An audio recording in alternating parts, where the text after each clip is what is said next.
Salutations, my fellow dandies! It's me, Jack Dandy, and we are back in Final Fantasy XIV once again. Probably maybe a short stream because I'm starting quite late. I had a nap. I was tired because I couldn't sleep last night. But I really wanted to, because I skipped last week, so I wanted to play some Final Fantasy XIV. Plus, it is the highly controversial, I might say, double Easter event, because they've combined two of the annual events into one, and they've also given it a shit reward.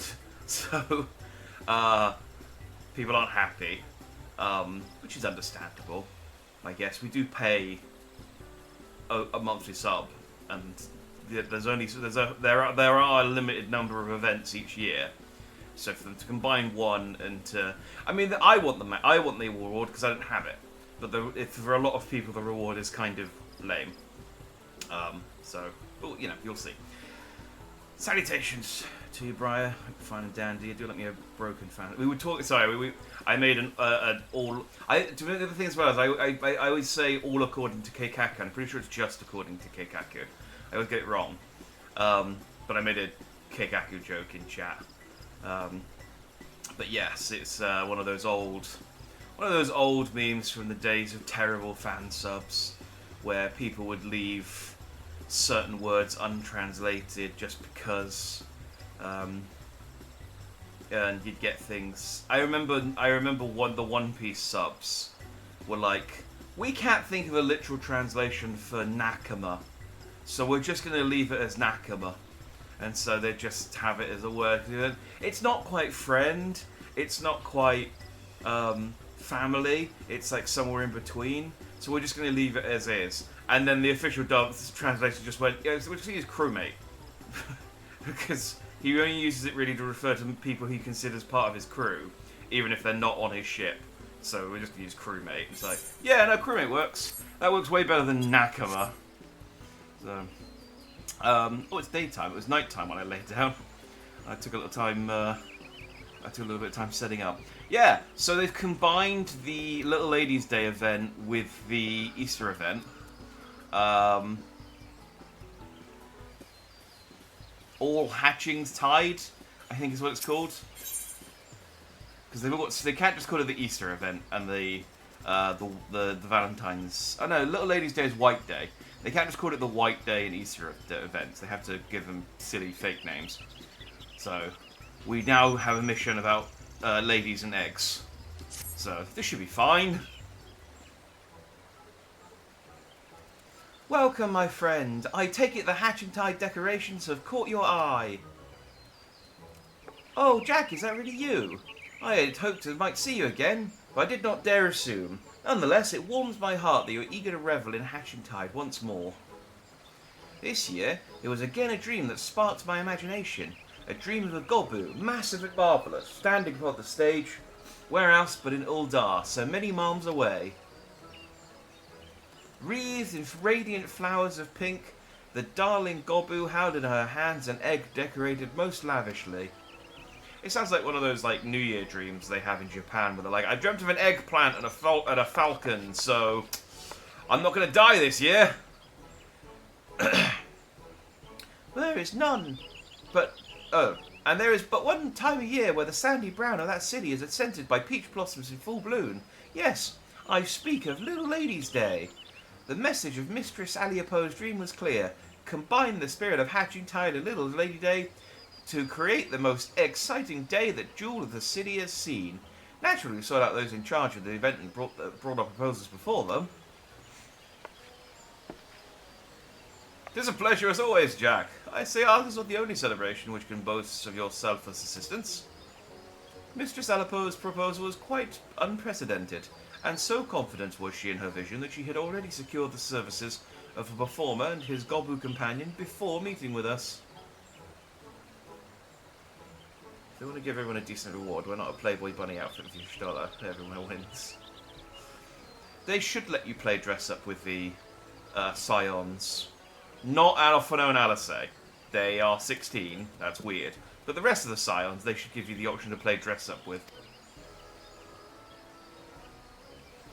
Sadly, this isn't Final Fantasy VII Rebirth, where you can do that with your teammates. I regret to say, not all in Uldar share in her conviction. Many doubt the safety of such an act, which has brought our plans for Little's Lady Day to a standstill. The trepidation is not without cause, mind you.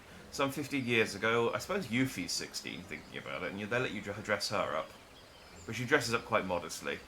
Some 15 years ago, a supposedly tame Gobu ran amok in the city streets, causing untold harm. When the Seneschal informed us of these circumstances, I got to thinking we could hold a hatching tide event here in Gridania, with a Gobu as the main attraction. Not only would this lift the spirits of Gridania's people, but it would prove to those in Uldar that the Gobu poses no danger. Yeah, the Gobu, the first boss that I fought in this game. Yeah, sure, no danger at all. Surely that would put any doubts to rest. In fact, the performers have already arrived. Nanota and I were treated to a display of their show, and I must say, never have I seen a Gobu so pretty and sweet. Out of the path forward we could have taken, this seemed to be the only one which might please all parties. I came to Gridania at once, so I could act as a witness for my peers in Uldar. Since you're here, might you accompany me to the show? Someone as well versed in this realm's beastkin as you may be singularly qualified to tell us just how docile this Gobu is. And, you know, kill it if it's not. I expect quite a few eggs for my troubles. Yes. To go in my little egg purse that I have. This is my Easter outfit, by the way. Eggs. Quite an unusual form of payment, but I believe Mistress Aliapo has plenty. She's still young, after all. Hey, salutations, Speedstar. Good to see you. Hope you find dandy. Hence why I said you should start. Yeah, that's fair enough. She's like 40, so that's safe. I think she might be older than that, actually. I think she's like. I actually don't think they ever state her age, but I think she's implied to be older than she looks.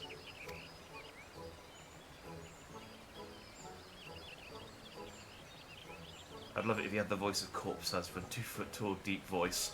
If I could do the voice of Corpse Husband, I would do it all the time.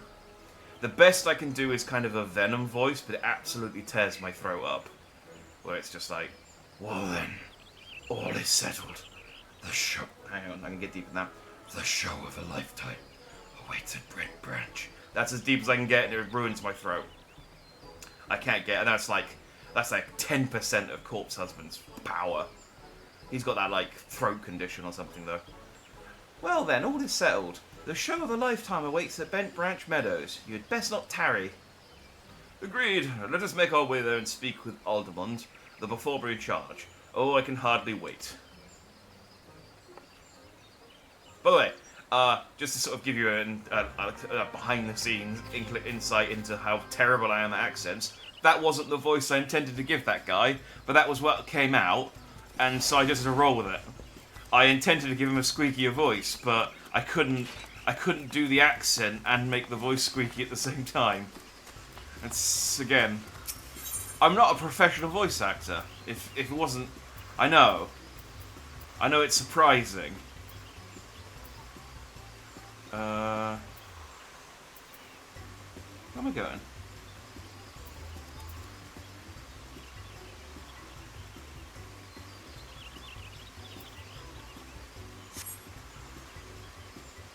Oh, I'm not, it's not here. That's why I get not paying attention. It's outside the town. I'm just gonna mute for 2 seconds.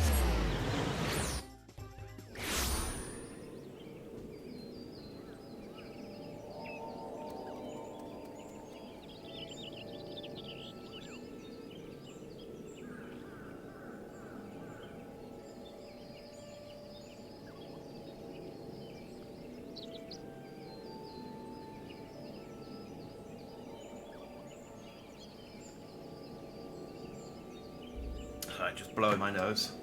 You didn't get a lot of sleep thinking about how you killed Mama. Somehow I don't know why the fuck she died. That confused me all damn day. I didn't kill her. She was already dead. That was why she died. We're referring to Death Strand. Something that happened in Death Stranding last night. She was already dead. I just kind of helped her along. I basically turned off her life support. So I guess you could say I did kill her. You know, in as much as turning off someone's life support is murder, like, yeah, if you want to get technical. Oh, didn't see you there. How can we help you? Greetings, I am the Royal Seneschal, in charge of making Little Lady's Day most memorable for all ladies of the realm. Mistress Aliapol has informed us that you have quite the show prepared for us. We've been waiting for you. You'll be hard-pressed to pick your jaw up off the floor when you see what my PT has in store for you. I've been watching over her since the day I found her wandering the wilderness all by her lonesome. We spent ages looking for a family, but I suppose we're all each other has. PT? A lovely name to be sure.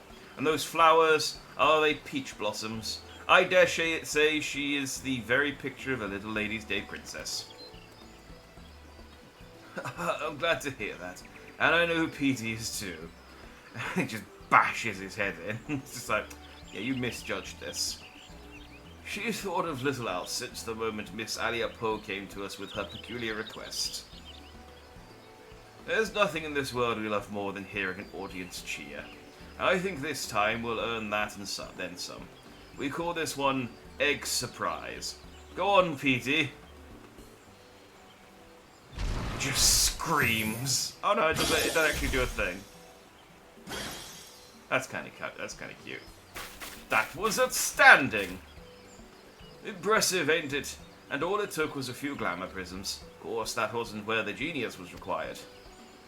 It took us days and nights of racking our brains to figure out how to capture the spirit of two celebrations. In the end, though, I think we did about as good a job as we could have expected. See, we took the event that has a lot of flowers, and we took the event that has a lot of eggs, and we combined them into something that has eggs and flowers. It took us all year to think of this.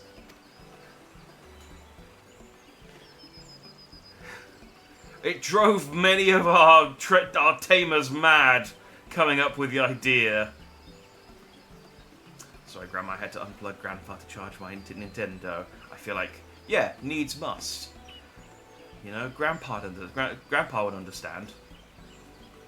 Now here comes the rub. Ever since we arrived in Gridania, Petey's been a little on edge. Hate to see her like this, but I think I figured out what's causing it. As you just saw, she's got no problem performing in front of an audience of two. When a whole gaggle of revelers shows up not long ago, she just froze up. I see. She must not be used to such large crowds. It's just, I don't understand the... I mean, I don't hate it. But it's just, I'm just looking at the rows of saw-like teeth that the Gobu has inside its mouth as it munches. Is it... Oh, and the lightning strike isn't helping. I'm gonna be honest. As it sits there masticating, just sinister, just menacingly, and thinking, yeah, this is the mascot for our children's event thing that we're doing. Luckily, I managed to save the show by climbing atop her head. That set her mind at ease and helped her find the courage. But I ain't as young as I used to be, and my knees are already crying out in protest at the prospect of climbing her again. But you, on the other hand, I reckon you've got plenty of moms left in those adventurous legs of yours. Might I trouble you to join our merry troop and support Petey during her star turn? All you have to do is climb the top ahead and head towards the crowds. Show them our act and tell the spectators to come for me for an egg of their own. Still plenty to go around. Looks like there's robots from Nier Automata, but fleshy. It does have that, yeah, it does. I know exactly the robots you're talking about, and it does have that look about it, doesn't it? Sort of like cylindrical body, little round eyes, and then little tiny arms and legs. Well, thin arms and legs, I guess. I'm going to speak without a bone and mount Petey. Trust me, Petey will love having you aboard. Now's our chance to get these eggs into the hands of the eager Gridanians. She's too timid to wander off on her own, so if something else demands your attention, she'll make her way back to me. Now get out there and give Gridania an egg surprise. Hell yeah!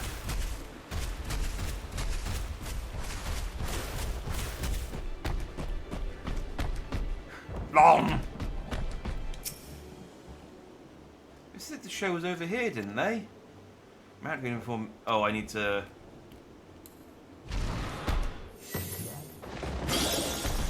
What? What did I just see?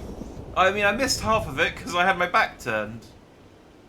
Oh, it's that performing Gobu I heard so much about. Good show, good show. I think I'll get an egg of my own to remember this by. I genuinely, I don't understand how more people aren't just reacting to this just with screams.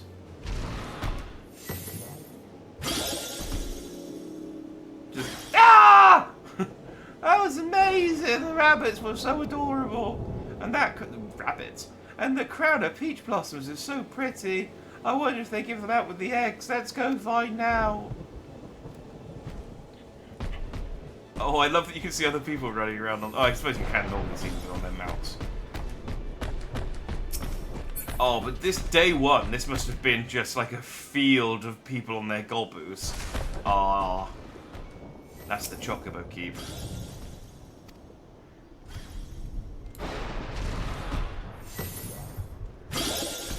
Oh, my stars, what manner of...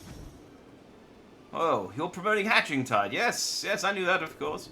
So any trick that was, truly. I never knew Golboos to be adept at anything besides eating. But you've expanded my horizons. Perhaps I'll partake in the festivities this year after all. Goodbye, Chocobo. I won't, you stay there. Look after yourself.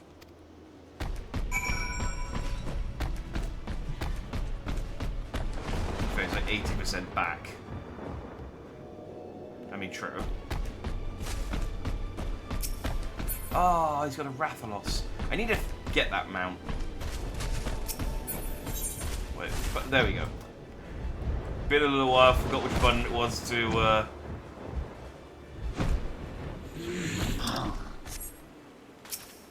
to jump. Good work, Jack. Same goes for you, Petey. I can hardly pass around the eggs fast enough. Ah! Oh, such an adorable little voice.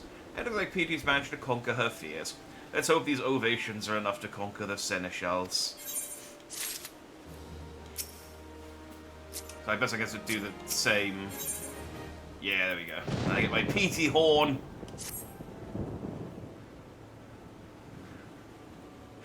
Although I've been but a bystander in affairs so far, what I've seen has been truly inspiring.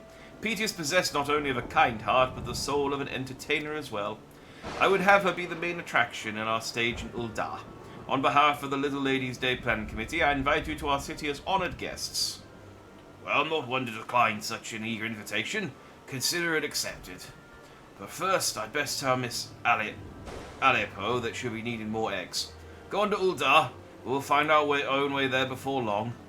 Wonderful. Then I shall depart at once and make the stage ready for you at your arrival. Ahem.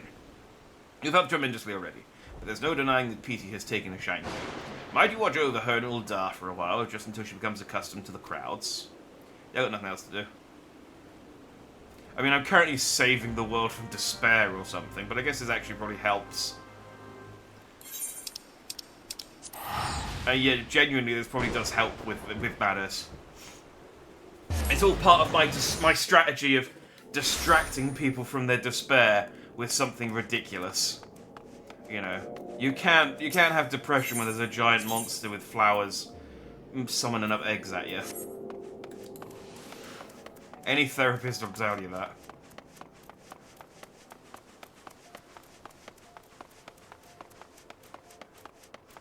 Sadly, bafflement is temporary, so it's not an effective means of treatment. You're not the right one. That one. Ah, you are arrived. You'll be glad to know that I've managed to win over the planning committee with my story of Petey's show. Ul'dah's gates will be cast wide for her arrival. If she is amenable to the idea, I would have her be the star attraction on this year's stage. But the first order of the day is to spread the word. If we tell the citizens what we saw in Bent Branch Meadows, it is my hope that they will welcome Petey with open arms. And if her show is a success, then we will have managed a celebration which spans from Gridania to Ul'dah, painting smiles upon the faces of all the realm's little ladies and egg fanatics alike. I shall stay here and drum up water interests when I can. Jack, pray head to the steps of Thal and do the same. Meet me at the stage afterwards, and together we can shower Petey with applause.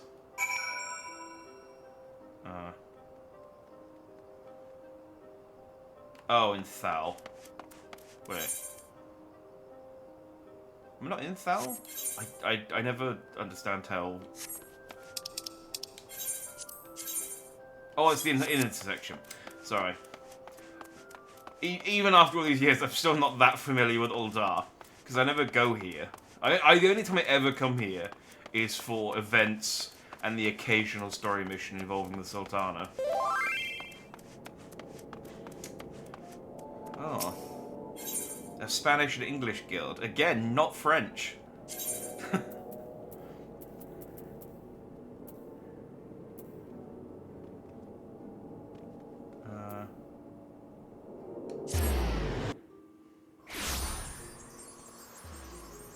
Try and explain to them the Kingdom Hearts timeline. They'll be so confused they'll forget the world is ending. Yeah, that works for a time. That works for you can baffle people temporarily, but it's not long-term treatment. Gobu here in Uldar? Ugh, that dredges up terrible memories of the rampage I witnessed as a child. How do you know that won't happen again? Have you seen this Gobu with your own eyes? Yes, and she's brought countless smiles to the people of Gridania. Oh, is that so? Well, I see no reason why you would lie to me. Very well, I shall go. Perhaps in this way I can conquer my fears. Yes, it's a wild animal, and therefore will absolutely never, ever, ever attack people, like all wild animals. I've seen it for all of 10 minutes, and it didn't attack anyone then, so I assume that will always be the case. A Gobu performer? Aren't they dangerous? I suppose a friend of mine was raving about the show she saw in Gridania. Really? If it's the very same, I suppose it's worth a look. It was only like 5 minutes ago. World travels fast. I mean, yeah.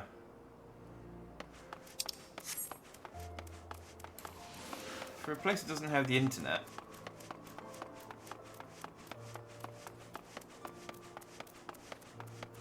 And barely has newspapers, I think.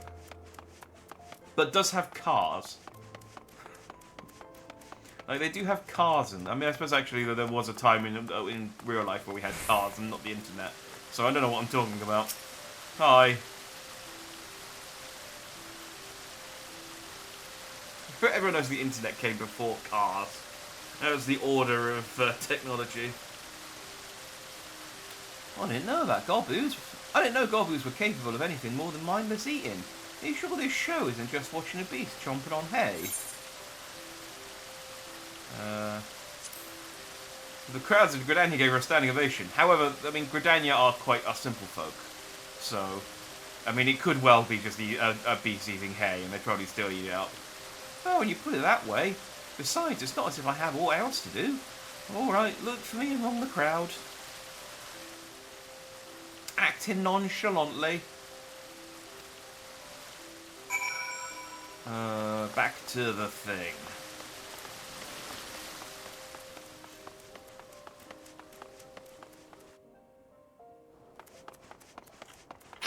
There is one small... I don't know what's wrong with my nose. I was fine until I started hitting record, and now all of a sudden I just want to sneeze and I'm all stuffed up. There is one small problem with the plan to explain the timeline of Kingdom Hearts, is that I have to learn the timeline for Kingdom Hearts. And in that time, so many people would die. My thanks, Jack. It seems word has spread even further than I had hoped. And while this is cause for celebration, Petey appears to be intimidated by their expectant gazes. Of course, you could just hop on her head and she'd calm down just like that, but we can't lean on you forever. I mean, this event is like one day. I mean, I can just help you out for today, and then it doesn't matter if she can't do it tomorrow. Why don't you rally her spirits with some encouraging words, Jack? Seems she's warm to you, and I reckon she'd appreciate whatever you have to say. Well, I don't know about encouraging words, but I can nod at her enthusiastically. Well, that...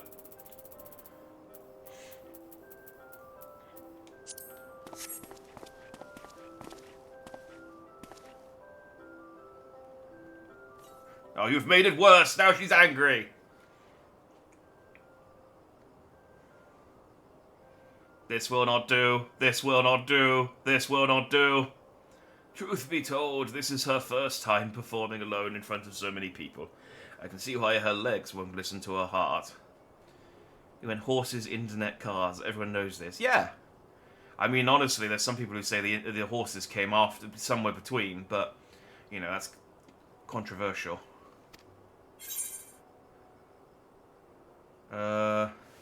Little Lady's Day needs its princess. We do have the lady from last year still. I think she's actually standing over there behind me, but,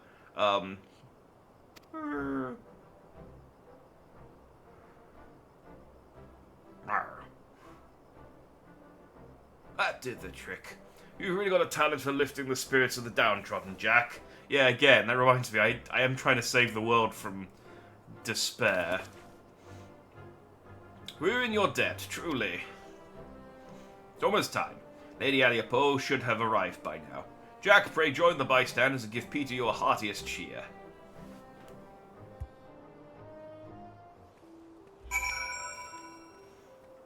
Let's think over here. I really want to get this set of emotes. They've had them in the store for the entire time I've been playing, and I just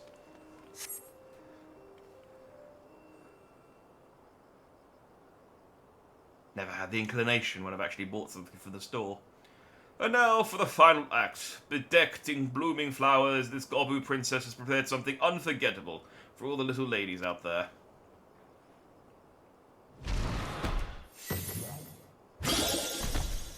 Kind of a one-trick pony, isn't she? Like, wow! Okay, now what? What's the rest of the show? It's like, no, that's it. So, oh. Alright, well, everyone go home. This is just how it's like going to a fireworks show and they show one firework and it's like, alright, that's it. Go home, everyone. This is just how I envisioned it in my dream.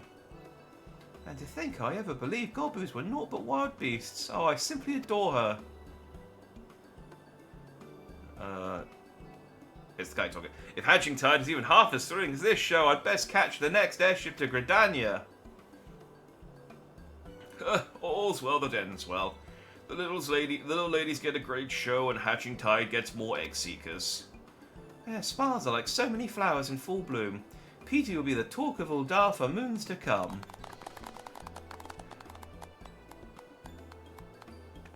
That she will. That she will. I have to thank you, Miss Aliapo, for giving us both the chance to bring a little brightness to so many lives. Oh, don't thank me then. I did all the friggin' work. I guess I didn't really do much. It's not even a firework, it's a dude in the high-vis vest with a sparkler. Yeah, it's just a really tall guy with a sparkler, you're right. That is more an accurate description. Thank you, Petey, for bringing joy to the citizens of Uldar, especially its little ladies. Do you know, he says especially its little ladies. I don't think there were actually any children at that event. That was better than I could have imagined. Hatching Tide and Little Ladies' Day both will be remembered as the highlight of the year. Couldn't have done it without your help, Jack. We'll both be looking back on this experience with fondness for the rest of our lives. Really? Speaking of which, you guys need to raise the bar. You guys seriously just... I got to thinking, maybe it's time to leave this performance business behind me and let Petey spread her wings. How could we possibly top the 2-second show where she opened a couple of magical eggs? That's really the pinnacle of entertainment right there. I think she'd be more happy by your side if you'll have her. As for me, I have it in mind to find a place to settle down and rest these old bones. I'd hate to tie Petey down just when she's found her passion. If you bring her along on your adventures, she'll be able to deliver smiles to corners of the world I've only heard tales of. How could I say no? To a free mount. To go in my roulette and use maybe once every kind of 6 months. Truth be told, I only ask you as a formality. I know I've placed her in good hands, Jack. I look forward to hearing of her exploits as I while the days away. Well, I hope you taught her to write, because I'm not telling you what we've been doing. I don't mean to be rude, but I am required in Gridania. And not one must know just how perfectly my dream manifested. Give the lass our regards, eh? I'll stay here in Uldar until the festivities end, and who knows, maybe longer. And with that, allow me to thank you personally, Jack. No princess in all the realm could have asked for a more devoted seneschal. And that includes Petey. Seeing you dote upon her so dutifully reminded me of why I volunteered for this position in the first place. Although Petey's show has concluded, Little Lady Day has not. Pray enjoy all that we have prepared. And don't be a stranger in Gridania either. I can promise both of you I will come to neither of your towns willingly. I only go to Limpsa because my stuff's there.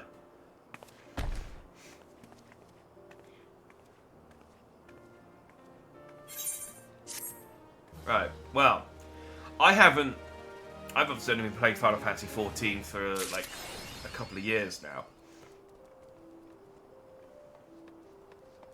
Actually, no, coming on 3 years. That is, yeah, 3 years. It's yeah. So I've been playing. So I haven't played all of the events in Final Fantasy XIV's history. But I can say at the very least that was the shittest event that I've done since I started playing. That was awful.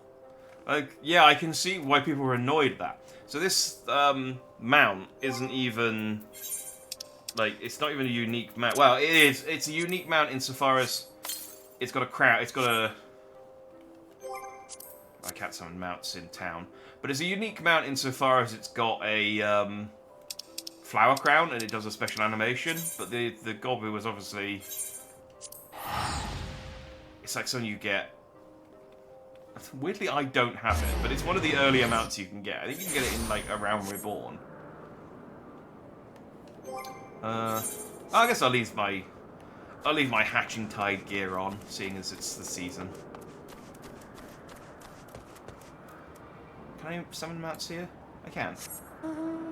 Oh, look at that. We even got her in the roulette. So now I have my little Gobu mount.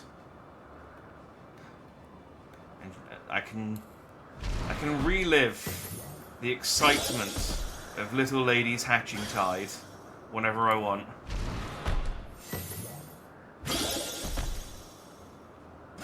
Like, it's just a flimsy justification as well. It's like, well, it's not going to get any better than that. I'm going to quit. You can have her. And it's like, okay. Like, sometimes they go out of their way to do, like, a whole, like, dedicated dungeon that you have to do with, like, special mechanics and stuff. Like, the Halloween dungeon they did a couple of years back was great. I appreciate they are preparing for Dawn Trail, so they probably have fewer resources available. Currently, but did they do anything for Final Fantasy VII Rebirth? Yes, they brought back the Final Fantasy XV collaboration event. Genuinely, that's what they did for Final Fantasy VII Rebirth, which I did the second time around. One of the first events I did, actually. It's right after I started. I got what's this? Noxus? Lucian? Well, the guy from Final Fantasy XV got his car. Anyway, let's carry on with Endwalker. I suppose mercifully the Hatching Tide Little Lady's Day event was short at least, so we can crack right on with Endwalker. So Hythladius, who is later going to become Fandaniel, is having a bit of a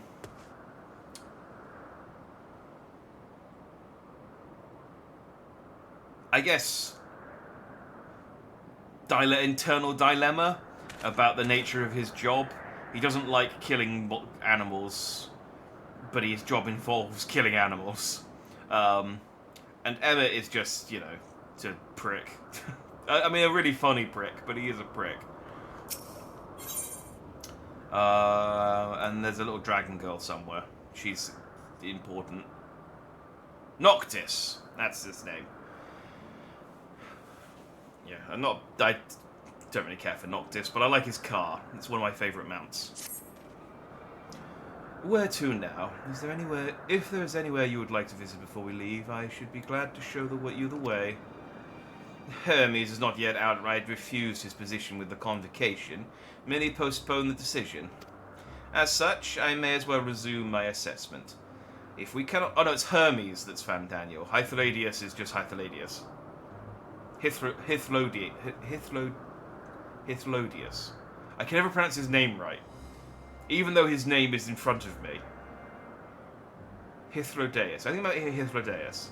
Whatever. This Hythi. He's just a kind of chill dude.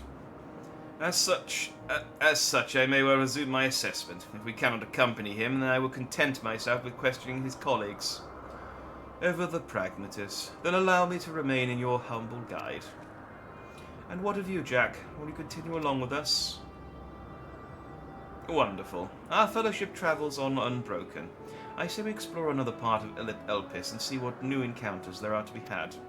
If you would follow me, we would first head back towards Anonorisis. The thing over there. Why is everyone and everything around here really hard to pronounce? Oh, but talking of mounts, this will forever be my favourite. Like, the Gobu's great, but this will forever be my favourite. My favourite Eastern mount. Hell yeah! Let's go. Woo!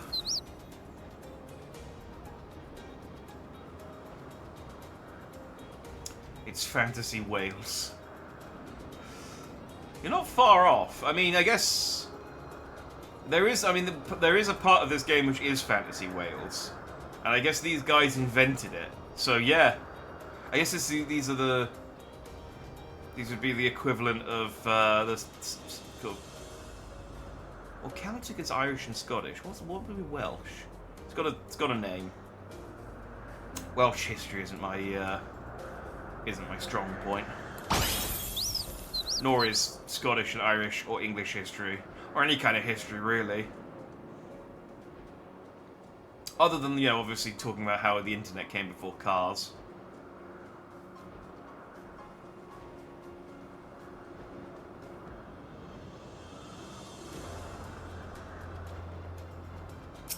When it comes to made-up history, I can talk for days. From here, we follow the path northwards to Notanius. There, we will find one of the Neas, which facilitate travel between the islands of Elpis. First-time travellers must be accompanied by someone with requisite permission, which I have previously been granted. We only need to use the device together once, and henceforth you will have leave to use it freely. Shall we?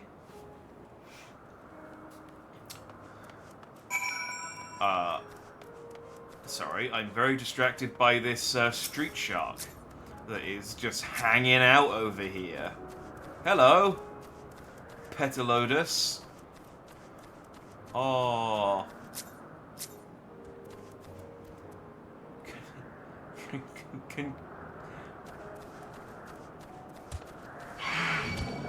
Hi, can we be friends? No, that's quite a lot of my life as well that you just took off there. Ow, the shark thing's quite strong. Okay, well, it has been a little while since I've actually straight up died. I have my proper gear equipped as well. Yeah, I don't have...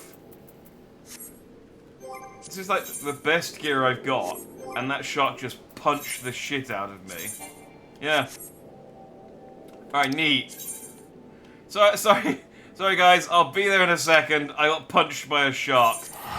You know where it is. Yeah, F's in chat. Oh, fuck, I moved.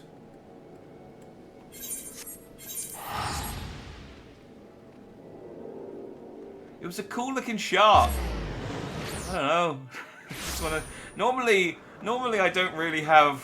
I guess it's a symptom of finally catching up to the game, because normally I'm over leveled, but because the level cap is level 90, and that enemy's level 90, it's as strong as it gets. So I'm not over leveled anymore for anything. I'm leveled almost. I'm actually not quite level 90, but I'm just so used to being able to just run around and dick about with the sort of roaming animals that it hasn't really occurred to me. Oh, actually, no, they will and can kill me. I mean, this thing won't, because it's 86, but that shark guy, I see him over there menacingly, hiding behind a tree. Where's he go? Where'd he go? Did he despawn? Oh. I wonder if you can get that as a mount. I know there is a shark mount, but you have to be fishing to get it. And I was like, okay, well, how much fishing? And the answer was a lot of fishing. So I was like, okay, well, I probably won't get the shark mount then.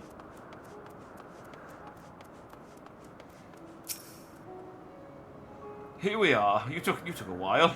Notaneus. The newest would take us to Calamilios Zephyros, the western island. That's it right there, looming large over us. Step this way and we can soon admire the view from above.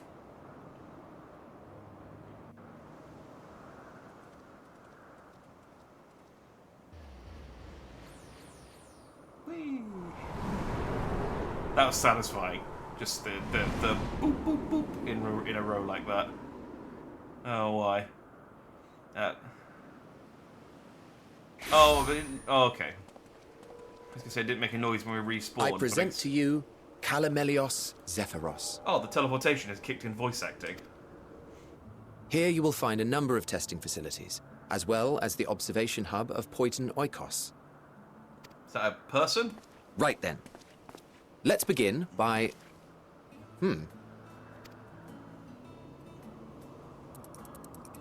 Well, an Arrhaeus. How delightful. Oh, well, my outfit is absolutely thematically appropriate for this, because I'm dressed as one of these.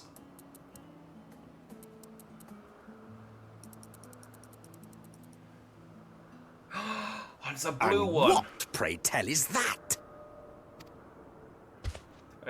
I just got killed by... That's a new species of shark. I just got killed by its angry We approved the cousin. concept but a few days ago. Sharks are among the most popular sea creatures. Rare is the day when someone does not submit a new concept. That is fair.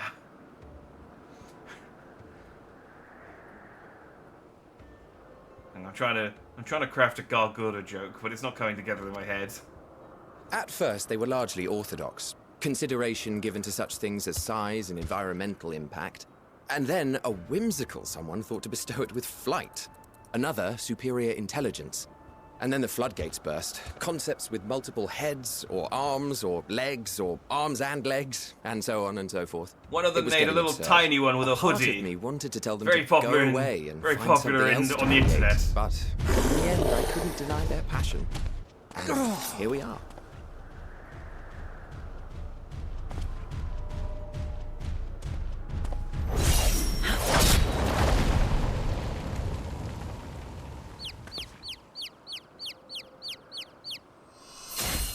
Oh, hello.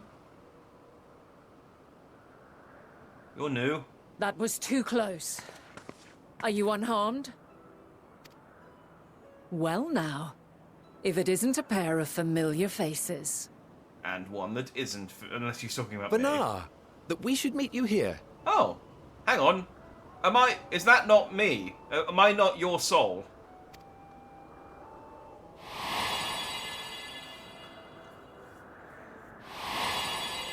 Oh, she looks like, not Hildebrand. As I mentioned earlier, the better part of the convocation holds that when we retire is when we return to the star. Ah, so Venat is the template for Heidelin. Well, she is not among said majority. Even after stepping down, she carries on with her work. There was one weirdo who gave a massive penis. We don't talk about Dr. Dong. We don't, but lots of other people do. Again, very popular on the internet. Venar is her name, and she is the previous Azem.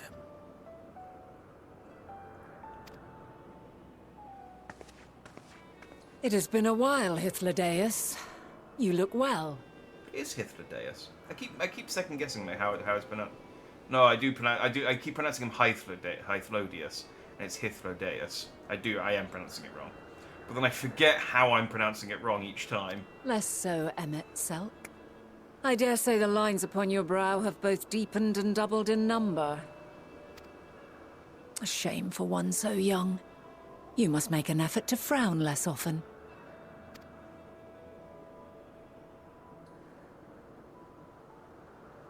Easier said than done, thanks to your unruly successor. How is he, if I may ask? Incorrigible as ever. Rushed headlong into a volcano on the brink of eruption just the other day. I should be glad to share the tale in its entirety later, if you're so inclined. Is it going to turn out that the other guy's like the descendant of Godbert? Oh, you know I am. Because that does sound like something that Godbert would do. Now then, you are?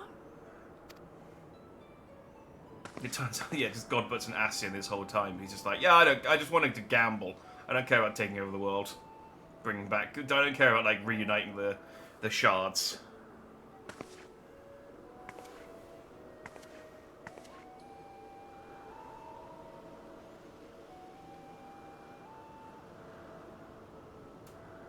I say, have you perchance come from the future? Oh, don't blow my cover immediately, Heidelin.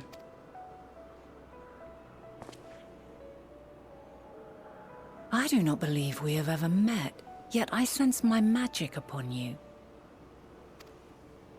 Therefore, if I wove the enchantment, I could only have done so at a later point in time. That is awful confidence in your memory that you didn't. You jumped to. Well, you must be from the future. It couldn't possibly be that I've done it and just forgotten about it.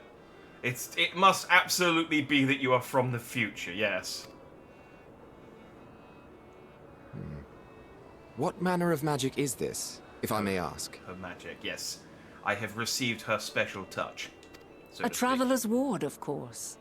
It prevents the corruption of one's ether.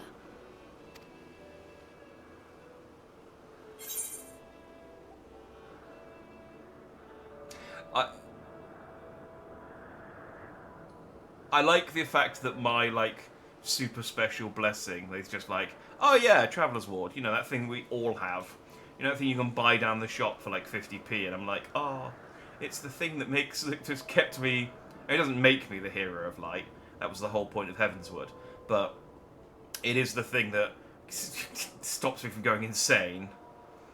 I like this second one because I like the fact that now my cover as a time traveler has been blown. I might as well just talk about stuff that hasn't happened yet. Does it protect you from enthrallment by primals by any chance? It's like, we don't know what primals are. We haven't invented them yet. Primals, you say? But I'm not familiar with such beings. But if they enthrall by warping the balance of ether, then yes, the magic would afford you a measure of protection. Oh man, what if it turns out that I'm the one who causes them to summon Zodiac because I put the idea of primals in their head? Like, it's just one big loop, and it's like, oh, god damn it! If I just hadn't gone back in time, I mean, I had to go back in time to create the primals, otherwise we would create a time paradox, and that might be worse than everyone dying. I gather from your question that you are not ignorant to its presence. Yeah, no, Hold on. From the future? That's absurd. Well, well done for keeping up, Emmett.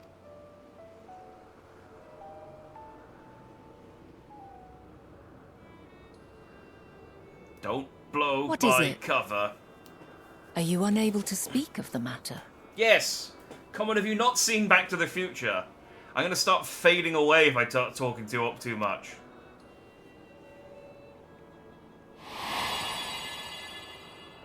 The reality to which you must return exists as a result of the final days.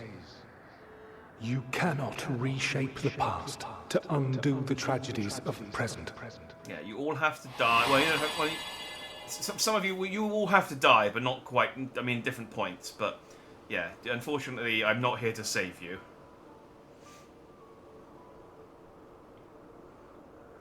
What's the step? How do you end up in the past, Marty McDandy? Your actions here will not change your history, but they may yet affect the course of ours. Of course, Back to the Future is the go-to when you're talking about time traveling. So we're trying to find out. We got a clue from Heidelin about a flower called Eldat, something like that. I can't remember the name. It's not that important that I remember the name of the flower. And so I spoke to. I went to the first, which is the other dimension that you go to during Shadowbringers, and spoke to a fragment of the guy there who we killed, and he was like, yeah, well, I mean, if you're going to do that, you're going to have to go back in time. So look, I'll send you back in time as a shade. You won't be able to interact with anything, but you can kind of walk around. But I immediately stumbled upon Emmett Selk. He was like, hang on, let me make you physical and big. And he made me physical and big, and now I'm here yucking it up in the past, affecting the future. Or trying not to affect the future.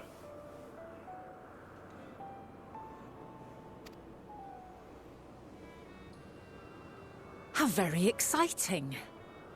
I'm quite fond of delving into the unknown, and there's naught more unknown than the future.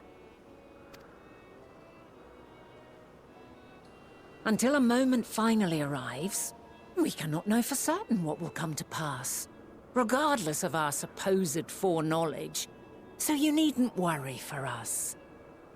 Yes, these are the 12-foot-tall screaming people who talk in like a weird language, and currently are perfect, quite normal, apart from their culty robes. More importantly, that you should go to such great lengths as to travel unto the past bespeaks the gravity of your quest. Will you not reveal it to us? Mayhap we can be of aid to your cause.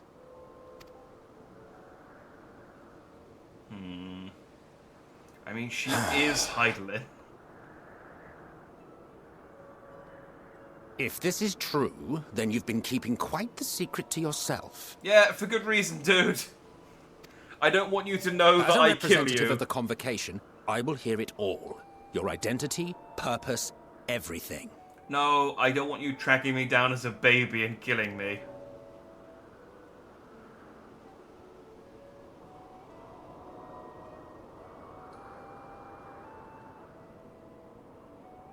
Why don't we move to a place more conducive to calm conversation? I've been working here for some days now at an old friend's behest. If it is agreeable, we may make use of my accommodation at Poiton Oikos. I have a hot tub where we can all chill.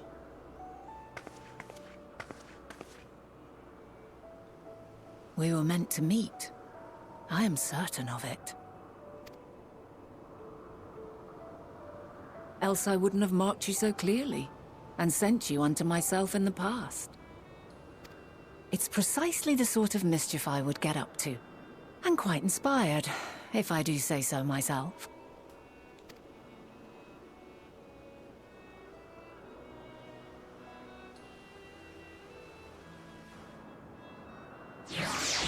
So, she's not actually Heidelin. Well, no, actually, I suppose...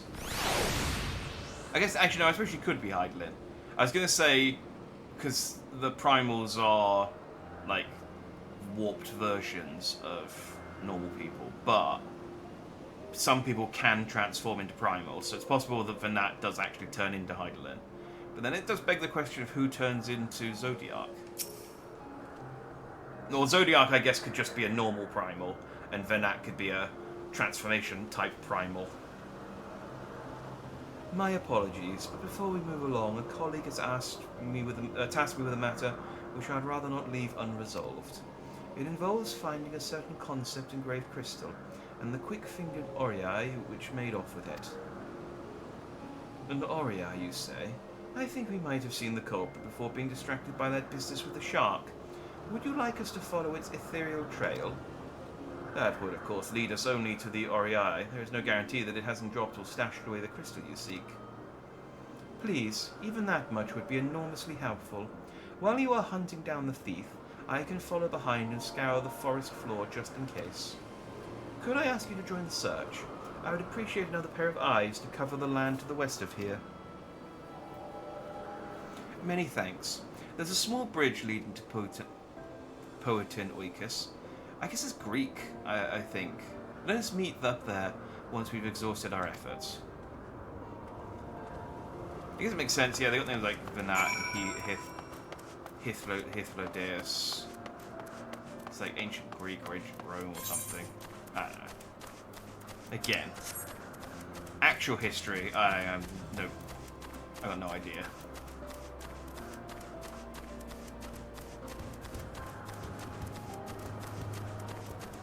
Oh, I'm so close to level 90, I can taste it.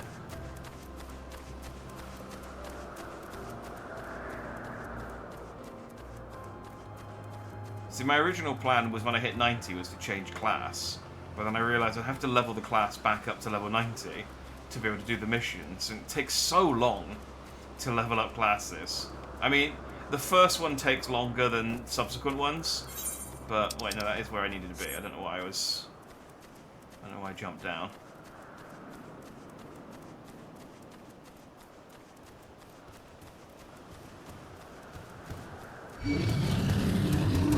Oh no, I'm being attacked by melanin. See, everything else does a pretty little bit of damage to me. But that one shot was one level higher. Absolutely wrecked me.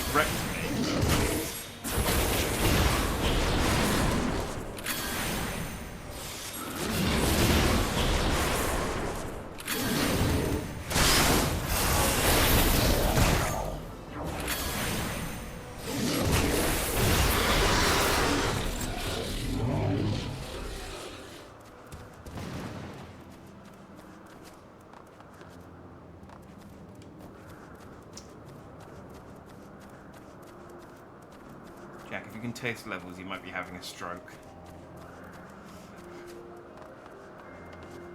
Worth it.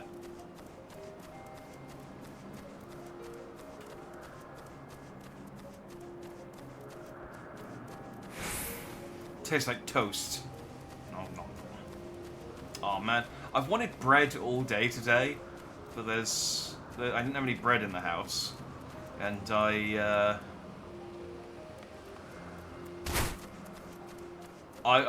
went to order some shopping because I'm lazy. I can't bother to go to the shops myself. But also I was busy,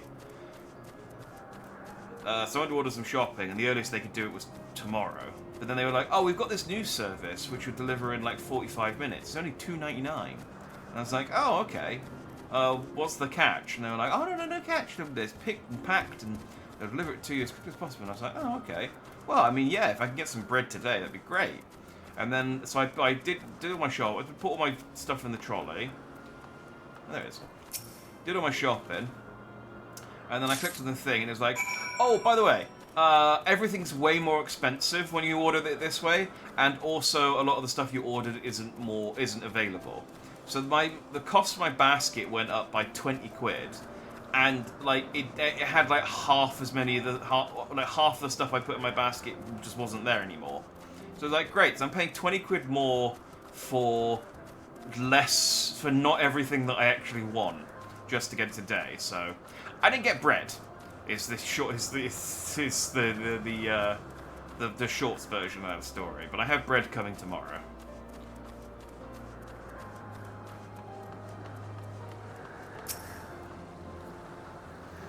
It's annoying because I sometimes order 2 loaves because I'm just in a bready mood, and I want to have some sandwiches, I want to have some toast and things like that, and then I order 2 loaves of bread, and then I'm just suddenly not in the mood for bread anymore, and then the bread goes bad, and I feel bad about wasting food. Our last search of return, but I buy 1 loaf of bread, and then I steam through it the whole 1 loaf of bread, and then I'm like, oh, I want more bread. If my freezer was bigger, I would just put it in the freezer, but it's not. My freezer's tiny, unfortunately. Our last searcher returns. I'm afraid the Aureus no longer had the crystal, nor was I able to find it as I followed in its wake. I don't suppose you fared any better. No.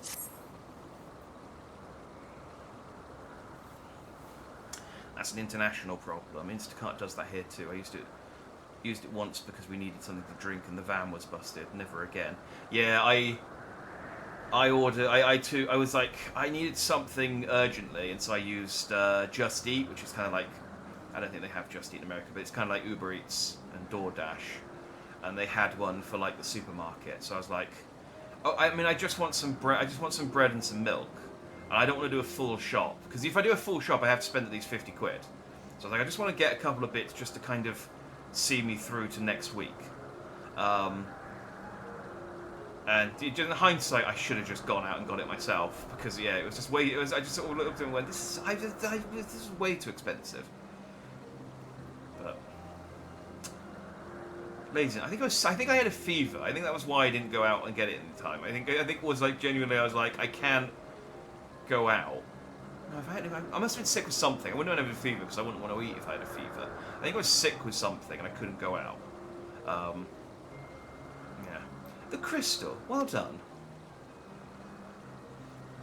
Wonderful. Now I can focus on your tale without that missing concept nagging at my mind. Have you always had a knack for finding things? Yeah. I don't think this is any. I think this is all my ability. I don't think it has anything to do with Heidelin's gift. But I just see sparkles and like little quest markers that tell me where to go. I've often been asked to do so. Also, yeah, I often do get asked to do just like menial tasks. Oh, you too. Some of us seem destined to always be searching, for ourselves and for others.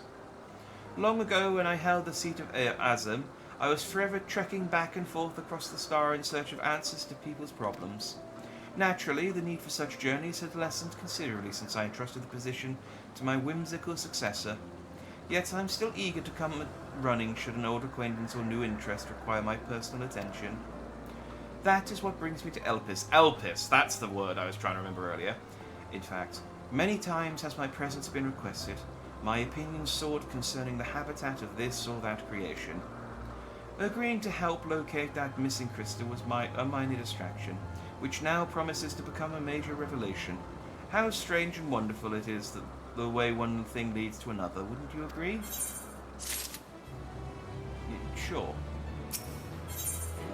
Or, you know, I think one more quest might actually push me up to that 90.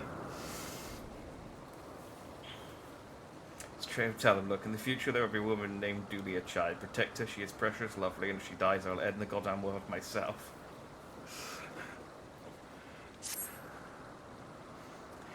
Also, there's a little potato called Tataru. Don't get on her bad side. She's not very powerful, but she is vindictive. So, just this is all the advice I give. It's like the future. It's like, can you tell us anything about the future? And it's like, yeah, there's this trading card game that's really big, called Triple Triad. Basically, they make cards out of kind of all the world's most important and less important characters. None of you have cards. Actually, I think Emmett has a card. I don't think any of the rest of them do. Actually, they might. Now. Thank you again for your timely help.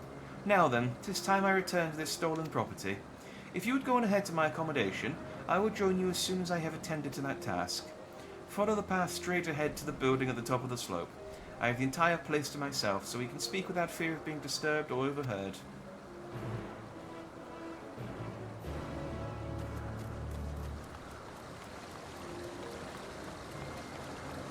But yeah, I just give them, like, completely useless advice about the future that's, like, technically true, but isn't actually very helpful to anyone, or doesn't make any sense.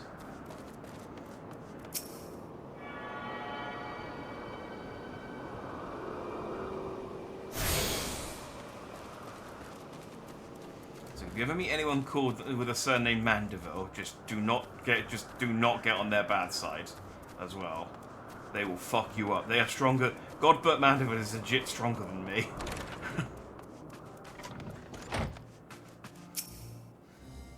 Welcome to my temporary abode. Please make yourself at home while I put on some tea. Alright, we're going to have a little sit-down chat now about the future. I remember having a talk like this with my parents before I went to university. That's not true. They didn't care. A wonderful aroma. I feel more relaxed already. There are people on Etsy, of course, that make FF14 plushies, and I need Dulia, damn it. Yeah, I can't imagine there's any official merchandise of her. There is a minion of Dulia that you can get. However, you can only get her when you buy one... I think it's either one of the art books, or it's one of the vinyl OSTs. Like, they occasionally put minions in with some of the more expensive merchandise. And Dulia Chai's little minion, wind-up clockwork minion thing is... yeah, it's in one of them. And they're expensive too, they're like 50 quid. Because I remember when I first started, I was like, are there any like special minions that I really want? For like characters that I actually give a shit about? And the only one that I found that I was like, I'm annoyed that I missed that, was they put the Final Fantasy I Red Mage minion as a pre-order for Stormblood. Unfortunately, by the time I started, it was around the time of pre-ordering Endwalker, so I couldn't get it. Because I'd love to have a little Red Mage minion to follow me around while I Red Mage it up. But sadly, that door is closed. Would that I had sweetmeats to offer, but I travel light out of habit. I have some sour meats, though, or how about some bitter meats? There's plenty of hot water, though, so please, have as much tea as you like. Now then, will you tell us your tale? It's like, hang on, I need to word this carefully so that I don't accidentally give too much away.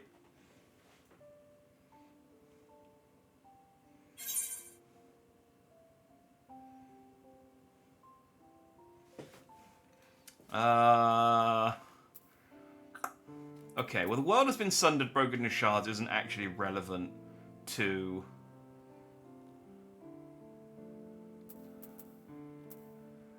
isn't actually relevant to the current situation. I'm going to go with mankind is being forced to flee the star.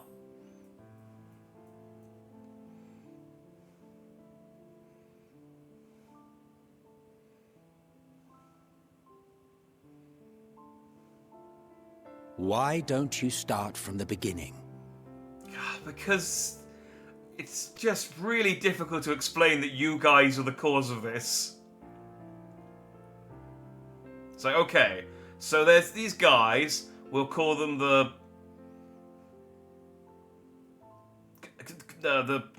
Trashians.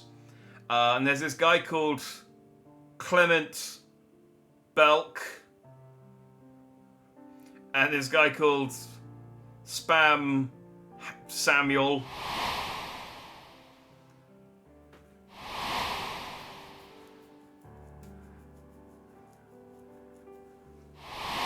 And we fought this evil god called Rodeo Car. That doesn't sound like Zodiac, but... So am I just straight up telling them everything? So yeah, in the future you guys turn evil. Anyway, I killed your god. That ended the world, so now we're going to take the moon to space.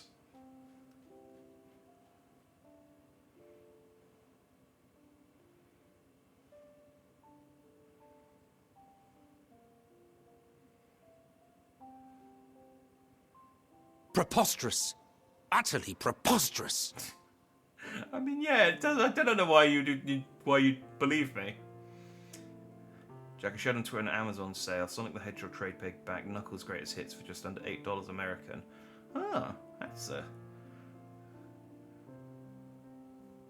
Actually, I guess it depends. I mean, that's a pretty good deal either way, but it depends on which version, because I think normally they're only like 15 quid anyway. I do want to get the Sonic the Hedgehog IDW sort of trade volumes though. But I don't know whether, because they do like the ones that they bring out that have got like 8 issues combined into one little paperback, which they bring out like maybe twice a year, maybe two or three times a year, and that's the one that's kind of like,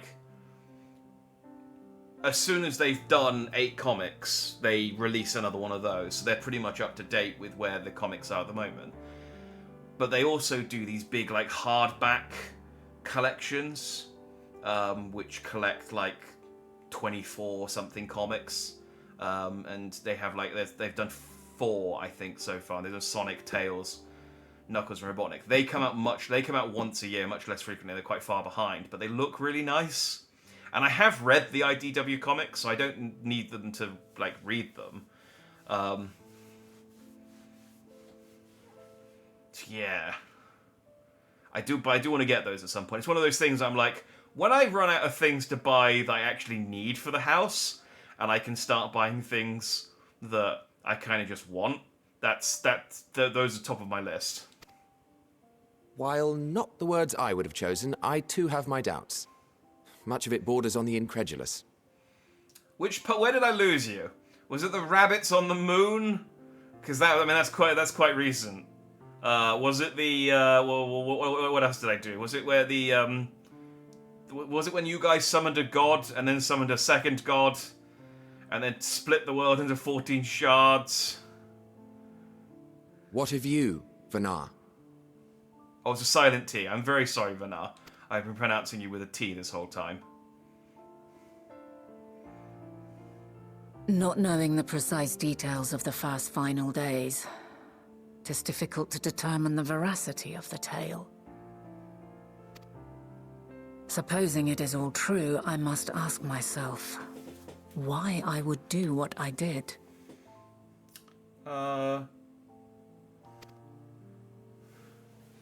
Which bit? Why would I feel I had no recourse but to oppose the 14 and create this Heidelin? Okay, that bit. Okay, thank you. Circumstances change, of course, but it would not have been an easy decision regardless. Was it the Sin Eaters who looked like naked women, so we built some kind of crude mech thing? Yeah, that was Shadowbringers. They were the Sin Eaters turned into like cool lions and naked ladies and handsome men and things. And then there was a guy who had like a floating island, so we built a giant robot golem to kind of, which is still there, to create a land bridge up to the island so we could run along its back. That was a cool sequence. That was a really cool sequence. No. There must have been a reason. One compelling enough to force me to take such drastic measures. Then there is the Elpis flower, which I said would serve as a guide. That it's of import to your mission is plain, but your presence here leads me to believe that this place also holds significance. But what could it be? What are we meant to accomplish? Yeah, we couldn't just like tell Fan Daniel to like not do all the shit he did. Is that would solve the problems? I mean, again, I know I can't actually change the future, but Might it not be simply thus? you wanted a bit of the dandy. That feeling has led to many a bad decision. There has never been a time where wanting a bit of me has been the wrong decision that you know of. In the future whence he came, the final days could not be averted. Mankind has no choice but to flee the star. By alerting us to that eventuality, perhaps you wish to pave the way for other futures. Theoretically speaking, it is a possibility. Yet if that were my primary objective, I see no reason to guide our friend to Elpis specifically. To be honest, future Primal You is kind of cryptic. Also, maybe evil? I don't know. The capital on Amarot, or even my own home would be more logical destinations. We haven't, like, quite decided yet on... Because we did hear a woman's voice that was evil, so I don't know. True, true. I note also that Hydaelyn did not specify a point in time to which he must return. By this, it may be inferred that it was not critical that we should meet. Alternately, she had reason to believe that our paths would converge, coincidental though it may seem. This is quite a puzzle, and we do not have all the pieces. Hardly any. But we do have one immutable fact. If the final days are indeed as described, they will bring death to all that I hold dear. Yet despite being afforded long years of preparation, the only provisions I could make were for flight. I mean, you say that's like, oh, the only thing I could do was build an entire moon spaceship with the capacity for all life, charged by immortal bunny soldiers. Gah! If only I could have done more. It's like, I feel like that's pretty a lot. Also, I saw a thing today which I didn't. Space is interesting, but not so interesting that I'd want to like do anything with space. But like, I saw XKCD did a comparison, basically, which just kind of highlighted the size of Earth's moon compared to the moons of other planets, comparative to their relative size. And I didn't realize. Yeah, I didn't realize. Obviously, the moon is big compared to Earth. It's like 1/3 its size. I didn't realize the other moons to the other planets, ignoring the gas giants, because obviously they're a different beast, but I didn't realize the moons to all the other planets were so small. Nay, my first and foremost endeavor would be to find a way to forestall the coming doom. Or maybe they're not small. Maybe they're just not made of rock. Maybe I misread the graph. It was basically a graph of how much armor the moon, each planet's moons would provided if you wrapped the moon around the planet. And I guess the moon is all rock, but I don't know whether the other moons are like have got like a core and a mantle. So maybe they've just got a little bit of rock on them. I don't know. Maybe I'll look into that. I like facts like that where it's like it doesn't sound right, but you look into it and it is right. Like the fact that when the moon is its furthest distance from Earth, because it's not quite on a perfectly spherical orbit, when the moon's at the furthest point away from Earth, you can fit every single other planet in the solar system in the space between the Earth and the moon. And you just sort of think, man, yeah, the moon's really far away. You know, it doesn't look far away, because you look up there and it's right there. But I guess the sun's right there, and the sun's even further away. Space is big. Given that even the 14 failed, mayhap you deemed it impossible. I think the prevailing theory as to why our moon is so large is that it used to be an Earth-sized object. And when our planet was forming, they struck one another, half the moon combining with the Earth, the rest forming the moon. That's why it's slowly pulling from Earth. Yeah, I think I have read that theory. Or that it was like a meteorite hit the Earth as it was forming and just blew a chunk of it off. And that formed into the moon. But yes, it is. Eventually, the moon will get away from the Earth. Not in a very, very long time. And you know, it might well be to the point where we can actually like push it back a little bit. You know, stick a Beast Planet style, stick a generator on the back of it and push it back towards the Earth. I feel like that's within the realms of possibility given future tech. You know, providing we haven't destroyed the Earth before we get to that point. Nothing is impossible. This I have always believed. And if Hydaelyn is indeed me, she would believe the same. Listen to yourself. Are you seriously entertaining the notion that you are a messianic figure in some far-fetched tale? Are you upset because you're a villain?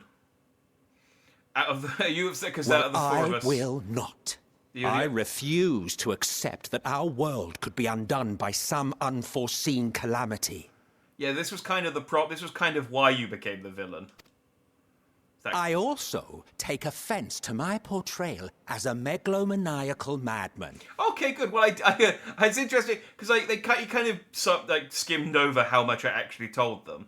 So it is nice to know that I did actually tell them that Emmett Selk was a bad guy. I feel like if I was in the same situation, I would skirt over certain details. I don't know why. I was like, yeah, I killed you. You're dead. You're now a god. Where's Where's Hermes? I killed him too.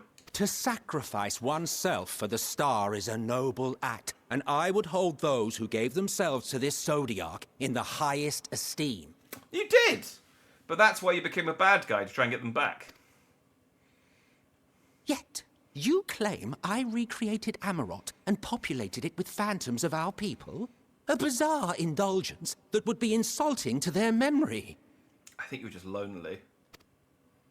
Worse still, I even invited you there. Literally invited my own downfall. Why would I do something so idiotic and inexplicable? I think you were just lonely. Again.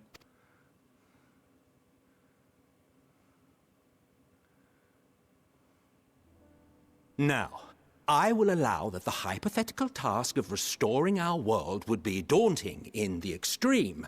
The thought of having to bear such a burden for 1,000 lives horrifies me.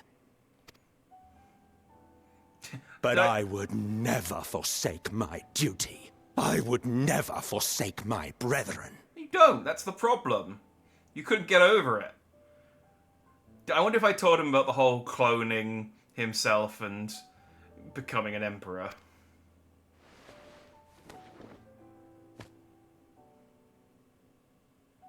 You do not know me. No, not really. I've had my fill of your fiction. I will return to my duty, and you will not bother me again. Okay, bye. Emmett Selk! Wait!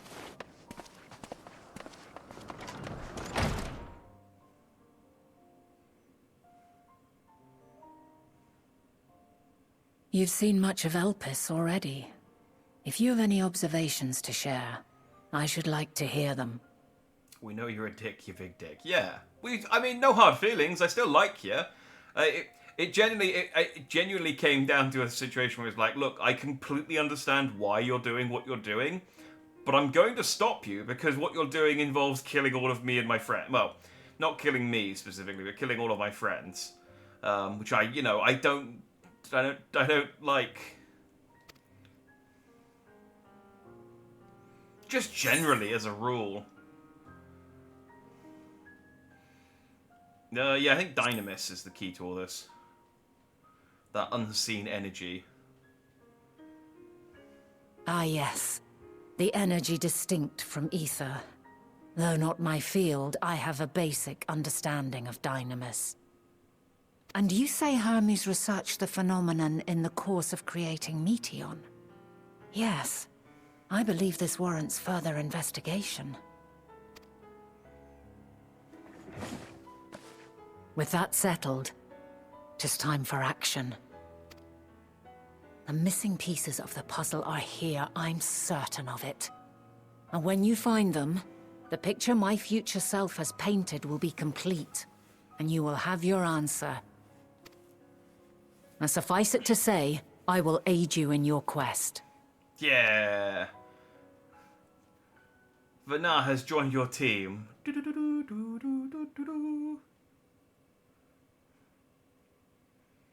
didn't even drink his tea. Have faith.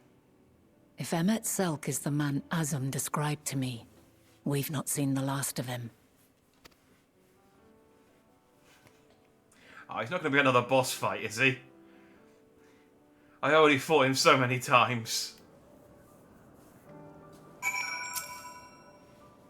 Shall we begin our investigations, then? I am acquainted with Hermes, of course, but only as a visitor received by the chief overseer of Elpis. Of the man himself, I know only that which is common knowledge. Thus, I suggest we fall back on the tried-and-true method of conversing with the locals. The observers who live here can surely tell us more of Hermes and Meteon, and I have a good idea of where we might begin.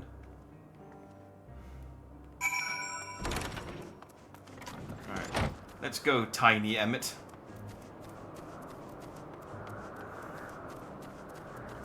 I just showed in my little wind-up Emmett Sark and just go, this is what you look like in the future. You know, this is proof.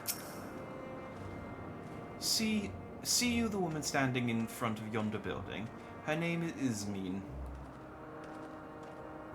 Wait. She is the one who made arrangements for my stay in Elpis, and for what I recall, she has held her position here for quite some time. Chances are she can provide us with some insights. Go and ask your questions. I will help with drawing out answers if need be, but I leave the choice of topic up to you. What do you know about Dynamis? Questions? For me? Well, I suppose I have no other pressing duties at the moment. The following event cannot be skipped. You may wish to cancel any pending duty finder registrations. Let's go. I like that a question asking is described as an event.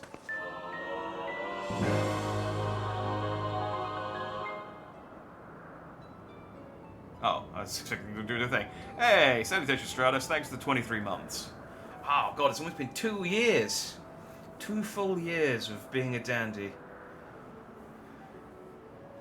That stream title is wrong. No, it's accurate. It's what we did Little Lady. We did some Little Lady eggs. We watched them hatch. It was a weird event. It was actually a really crap event. Like, I think out of all of the seasonal events I've done, the Little Lady Hatching Tide event this time was, like, genuinely the worst. It was just so, yeah. I mean, at least it was short. But good to see you. It's been a while. I hope you've been dandy. You did what's the Little Lady eggs? You know what we did. We hunted eggs, and he's hunting white-haired lady giants. Yes, I have found the proto-mommy. I have found my crystal, oh, what's the word? Patreon. In lady form. I mean, I suppose we've already met her in lady form, but in giant lady form. Greetings, Ismene. My friend here is desperately curious about Chief Hermes, and I was wondering if you might indulge him. Certainly, mistress. Certainly, Mistress Vanat. Anything to be of service. What do you wish to know? Can't believe I slept past meeting Mommy. Yeah. It was fun, her showing up, and then she was just like, hey, you're from the future. And it's like, yeah, don't blow my cover. You're gonna Back to the Future me, and I'm gonna start fading from reality. But it's been fine so far. I was honestly surprised that the Warrior of Light is as honest as he is with them about like all of the shit they get up to in the future. What are Hermes' interests? His interests? Well, he is an authority figure on flying life forms and has expansive knowledge of living creatures in general. Is that what you wish to know? How would you describe him as a person? As a colleague? Well, he's a quiet man, reserved you might say, and occasionally somewhat poor with his choice of words. His reticent nature, however, does not prevent him from carrying out his duties as chief overseer. Well, that answers your question. Was there anything else? How long has Meteon been here? Oh, I cannot rightly say. As the chief's personal creation, Meteon has not been subjected to observation and study like other concepts. So one day she was simply here, and what do you make of her abilities? I understand that she is highly unusual familiar, able to read emotions and communicate directly with one's mind. Exactly how she was created with that talent, however, is a mystery to me. My apologies. Wish I could explain her nature in more depth, but I've not had the occasion to discuss it with Chief Hermes. Do you trust him? Beg your pardon? I've known Chief Hermes for many years. Though I cannot say we are close, he has never withheld information to the detriment of our duties, if that is what you mean. Forgive us, we seem to have veered slightly off course here. Is there perhaps someone else who could tell us more about Meteon? That would be Timaeus. He has a similar expertise with flying... Maybe it's Timeo, I don't know. And is more than eager to discuss the subject. You'll find him conducting his observations on the banks of the stream, somewhere to the east.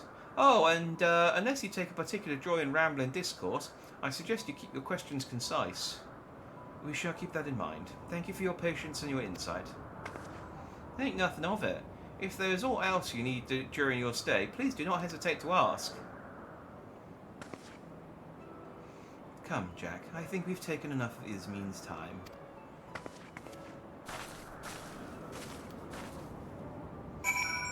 Bye. Our investigation is off to a fine start, wouldn't you agree? From here, I propose that we split up. I shall continue making inquiries with the resident observers, if you could track down the colleague Ismin mentioned. Although I felt compelled to take the reins of that previous conversation, your, fearless style of interrogation will eventually lead you to the answers you seek. All I ask is that you watch your footing around the stream. We can meet back here once you finish speaking with this Timaeus. So did I do that wrong? Or is that the outcome regardless of what order of questions you asked? Because I was just asking them kind of randomly. I wasn't really putting much thought into it, because she was just asking the other question. Perky?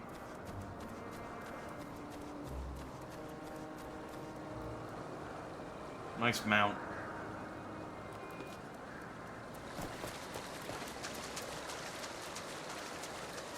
It's so nice to be able to cross a stream without worrying about falling over and losing all my boxes. Death Stranding's just given me, like, a weird aversion to streams now. Yes, I am Timaeus, or Timaeau. I don't know, I don't speak Greek. But please keep your voice down, you'll startle the birds. Following event cannot be skipped, yeah.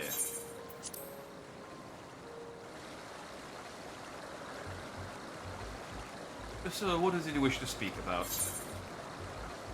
What do you think of Chief Hermes' flying creations? Chief Hermes' work? A worthy subject indeed. Those beings which soar through the clouds, majestic and graceful, are ever a favourite of creators. Even now, with so many varieties in existence, the flood of newly imagined concepts continues unabated. What sets the Chief's creations apart, however, is how they benefit from his boundless knowledge of the celestial realm. Birds that climb so high that they disappear from view.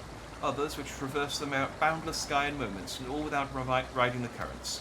I know of none save he who can conceive of such marvels. Even we who prize elegance of form above all else are dumbfounded by his genius. Meteon too is a marvel then. My opinion on that matter would be superficial at best. Despite my admiration for Meteon as a concept, I have never delved too deeply into the inner workings of her nature. I know that she has a gift of communicating via emotions, but otherwise her abilities are a mystery to me. If Chief Hermes should choose to submit Meteon's concept to the Bureau of the Architect, then will the design be registered for public scrutiny. Analysing a colleague's creations before that step is frowned upon, to say the least. Of course, if he came to me, a fellow artisan, looking for advice, that would be an entirely different story. Do you know Dynamis and Entelekes? Dynamis and Entelekes? Well, those terms do sound vaguely familiar. Was there not a flower made here in Elpis which exhibited properties of one or the other? It must have been centuries since I last heard anyone speak of such things. Has there been a resurgence in interest? No. Well, I mean, technically, I'm interested. So, yes, but not on a kind of big scale. Just, I want to know. Then why bring up the subject? I'm flattered that you sought my insight, but I cannot afford to neglect my duties for the sake of idle chatter. Now, I really must return to my observations. Surely you have your own tasks to attend to.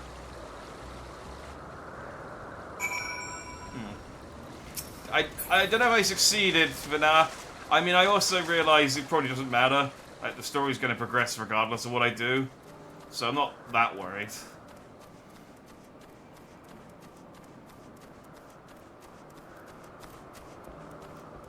It's also why I'm very excited to play Dragon's Dogma on Friday and Saturday. Do you know, I might do an all-day stream on Saturday because I'm that excited to play Dragon's Dogma, because I just want to see how much I can fuck things up, because I think it's going to be delightful.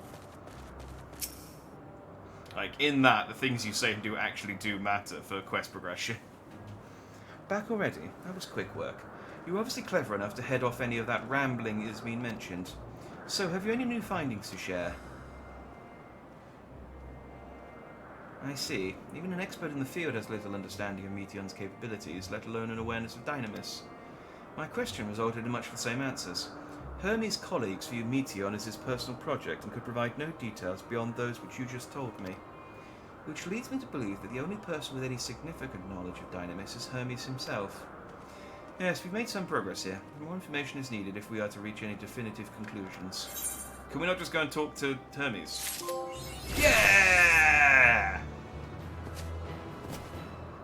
Level 90. Level 90. But that's just craning her neck up and down to look at me as I'm jumping up and down and celebrating my level 90ness. I am now as powerful as I can be until, like, the summer. Can't believe we still don't have a release date for Dawn Trail. Ooh! A new hat! At present, the strongest link we have to the final days is the power of Dynamis and the entelechies which can control it. Yet most scholars are only vaguely aware of these terms, yet alone study them in any depth, except for Hermes, it seems. Thus, I am inclined to stay our current course and learn all we can about the Chief Overseer and his familiar. And on that subject, there was aught else of note... was there aught out of note you could tell me about Meteion, aside from her unorthodox method of communication? She and her sisters would create a journey to the stars in search for intelligent life. So yeah, there are more of her. I rather wish you had mentioned that earlier. In any event, would you care to elaborate?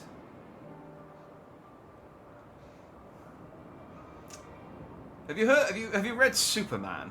What they do is they put them in a pod and they fire them off to far-flung planets that can potentially host life, and then they end up there and become superheroes, or die, one of the two.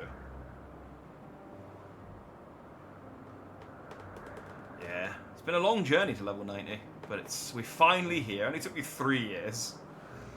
Every time FF14 announces the date they release their DLC, WoW announces the DLC on the same day. Is that true? Do you reckon Blizzard just sit there, spitefully, just waiting for, just going, as soon as they drop the date, we could be in there with the next WoW expansion, the burning urethra. Play WoW.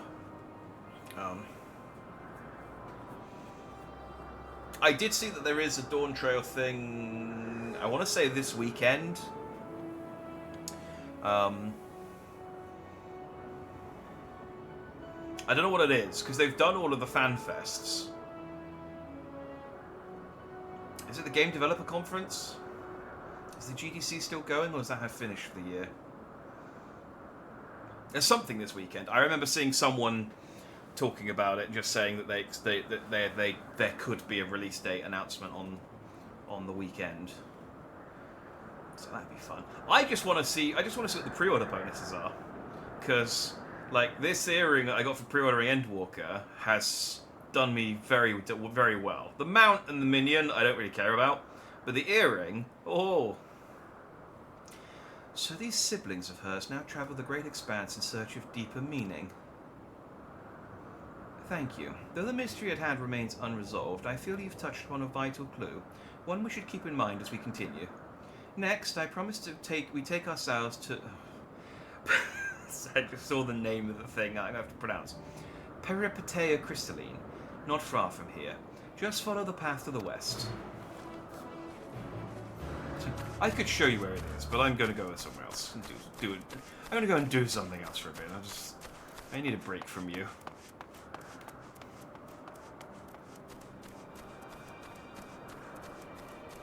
Glider. Oh.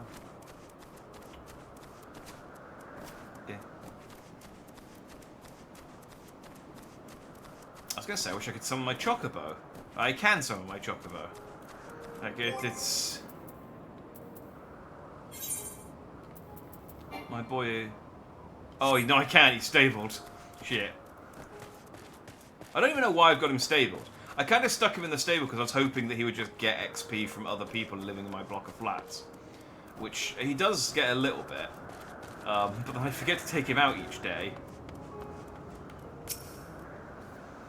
This tower and the one further along are both part of Peripetea Crystalline, the facility where they archive all of Elpis's observation and testing records.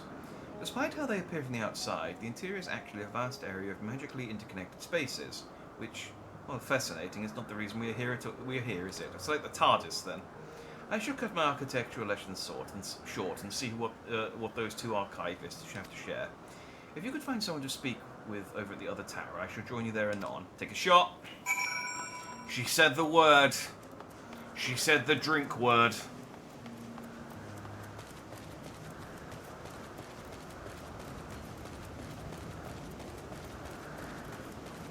I wonder if they've got a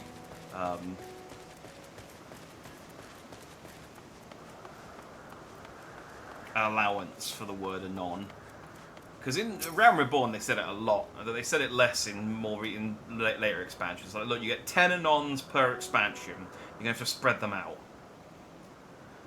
You have questions for me? Certainly. Just a moment while I conclude my current appointment. Go away. Right, what do you want?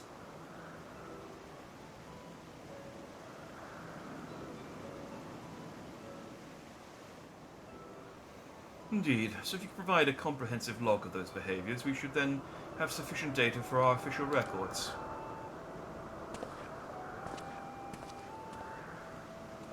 He snapped his neck. Now, what was it you wished to speak with me about?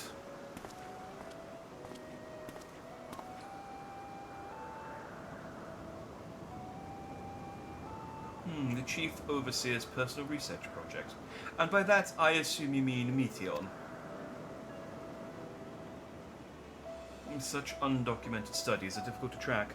After all, hardly a day goes past without seeing a researcher trailed by one creation or another. I'm afraid I cannot tell you exactly when Meteon appeared, only that she now spends much of her time at Chief Hermes' side. Although, I do recall an interesting tale my dearest Glean shared with me.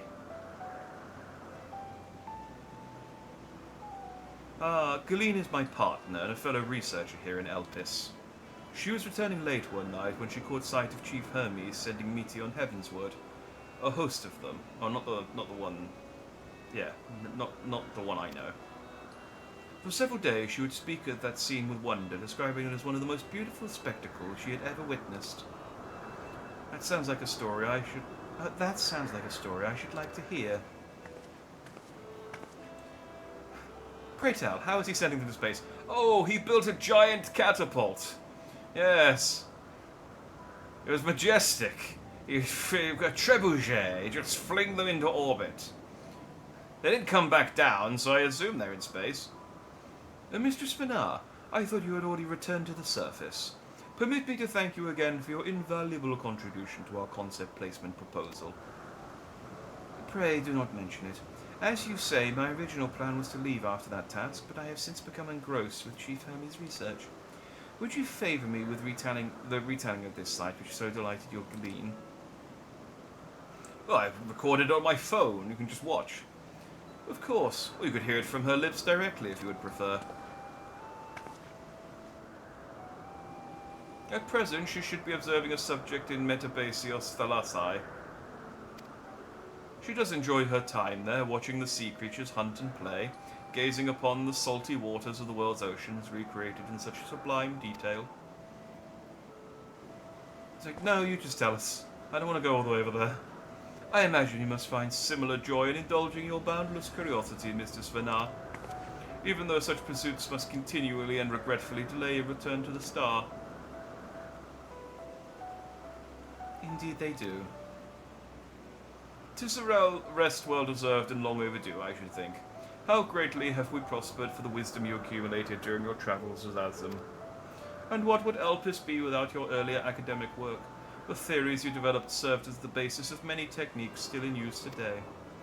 Man is a creature of contemplation, but none embody that nature with as much endearing passion as you.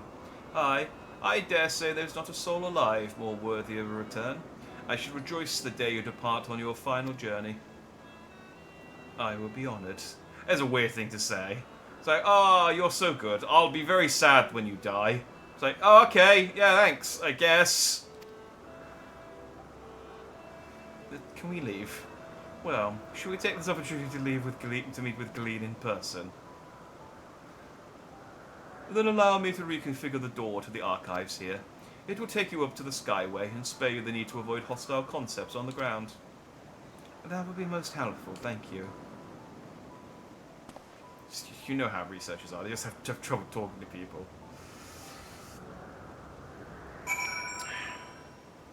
You never lay down, Jack. Oh no, it's Briar. I'm not planning on streaming too much later anyway. Like I said, it was going to be a short stream today because I started late, but yeah, have a good one. Death isn't the same for them, it's a choice. Oh, I know. They've been over that. But I just think it's a funny thing to say. Just be like, oh, I'll be so sad when you die. It's like, thanks. I have opened the path to the Skyway.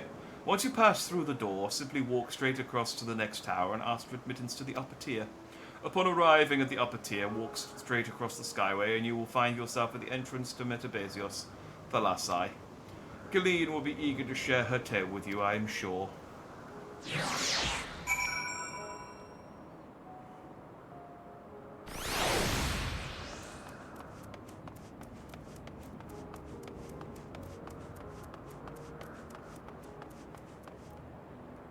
Oh, I'm up here, okay.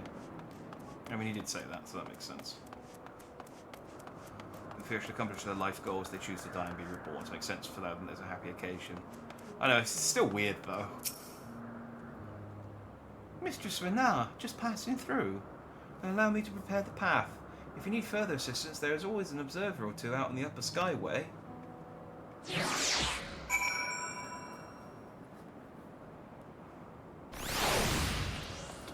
Okay, but now we're even further up. Wait.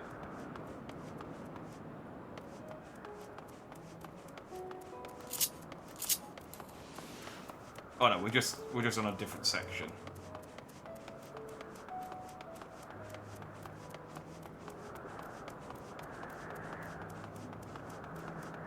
Have you found the Vanar?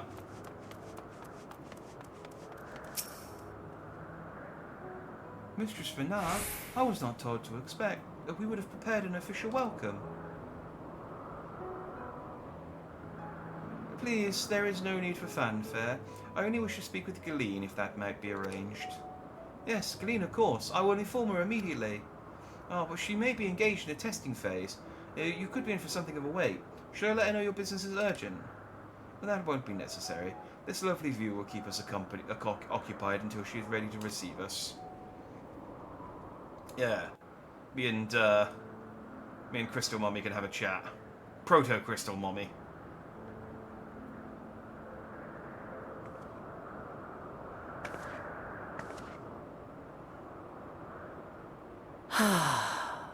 A delightful breeze and a breathtaking view.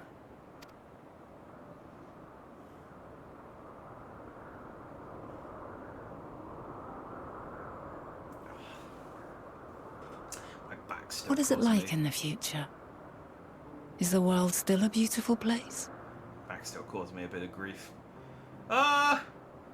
It's fine. I mean, right now, not great. Not great, but most of the time it's okay.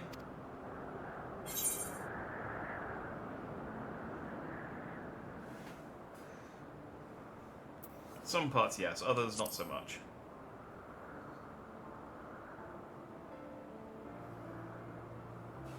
Dark, hidden places, rife with danger. Those have an altogether different, but no less powerful sort of appeal. While we wait, will you not tell me about your adventures? Okay, well, there's one time I had to go and source some goblin cheese, made with goblin milk. Have you invented goblins yet? Not the portentous events which led you here. but the simple delight's all your own. Are those a creature that you made? Because if so, well done. Nice cheese. By learning about the future world, I may gain insight into future me's plans.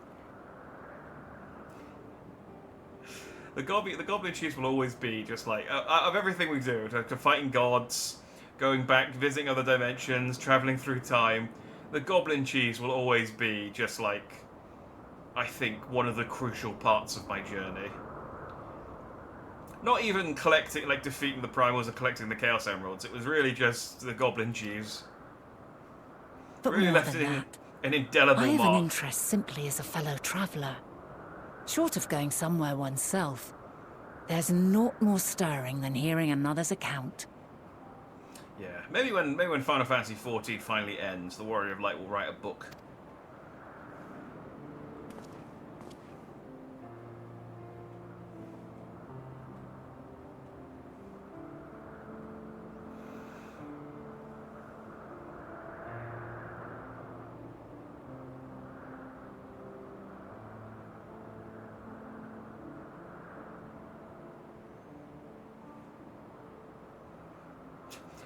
So then he went Super Saiyan for some reason, and he wasn't really that much more powerful. We still killed him, and then he summoned a explosive with his ultimate weapon, but then you created a shield, and then a dragon took that shield away from me.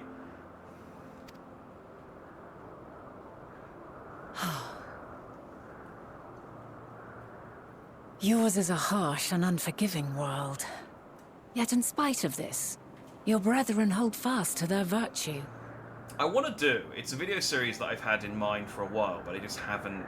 I just don't have the time to do it. But I really want to do a summary of each of the Final Fantasy XIV's expansions in a way that is accurate, but completely useless to anyone who hasn't played Final Fantasy XIV. So it's like just an accurate description of the events in the order they happen for each of the expansions, but told in such a kind of obtuse way that unless you've actually played the expansions, you'll have no idea what they're talking about. Kind of like any explanation of the Kingdom Hearts storyline. But you're just talking about the God, I don't remember friggin' his name, but the final boss of around Reborn going Super Saiyan, and then the dragon taking away my powers, and the 16-year-old creating a militia, and then the guy loses his arm. It's just like, I mean, these are all things that happened, but don't remember. You'll be watching over my journey. You'll be with me every step of it. Yeah, sometimes you'll ignore me, like an actual parent. But for the most part, you'll be there. To know that the light of mankind's potential still shines, even in that faraway place, it gives me heart. You're very critical of my my card hobby. You're like, please go and save the world, Dante. And it's like, hang on, this guy hasn't given me his... Thank you for regaling me with your tales. I will treasure every word. This guy hasn't given me his Spriggan card yet. I need to beat him a few more times. As you know, I was once a scholar. And among other things, I sought to understand the workings of the world. What exactly is ether? How formed the laws of nature? Whence sprung mankind? Riddles and mysteries beyond counting. Over the years, I have managed to find answers to some few of them. I'm just tired for now. I'm not yawning at you. You're fascinating. Yet rather than attain a sense of mastery, the more I understood, the more I came to hold the world and its miracles in awe. We too are miracles, each and every one of us, born of the warm breath of life that traverses the heavens, swirling through eternity. When I fully grasped the improbability of our existence, nothing felt impossible anymore. If it could be imagined, it could be done.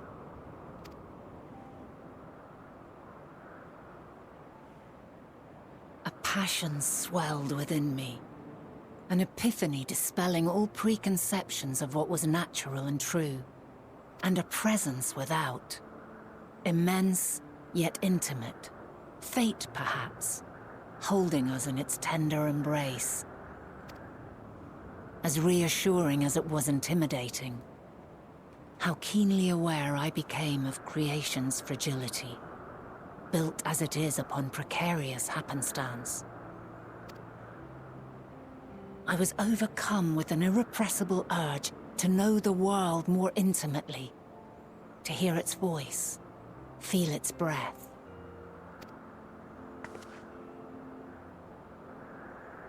I ventured forth on a journey that very day, so very long ago now. Please hold me in your tender embrace. Calm down, Stratus. You know that she's a Freed from presumption and prejudice, I saw the world through a newborn's eyes. Everything fresh and new, and so beautiful. You know that she's a, dead crystal god thing in the future. She's not as huggable as she is now. Lands that stretched on forever. Skies one could drown in. The heartbeat of nature, silent yet strong. I do like her voice actor, though. She's got And a nice amidst voice. it all a people. Beacons of light and life. Laughter that warmed my heart like naught else before. Exactly, she's dead. When else can she hug me? It's now or never. That's a fair point. That's a fair point. Maybe we'll get the opportunity to before we head back to the present. There's still a couple They of are my missions meaning, here. and my purpose. My love. Actually, And so long as they need help, I cannot return to the star. I don't know how close we are to... We're getting there. A little bit more than I thought, actually. Perhaps my future self is still waiting for it. Yeah, you can't die, by the way. You have to live long enough to become a primal. Sorry. A moment she can let go and walk unto the end. You have to turn into a magical girl crystal transformation. Safe in the knowledge that man will find his own way.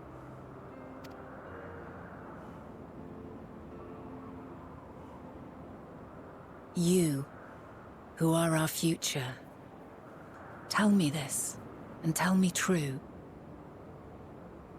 Crystal hugs are much too pointy. Yeah, kind of cold and not really worth the effort. Has your journey been good? Has it been worthwhile? No.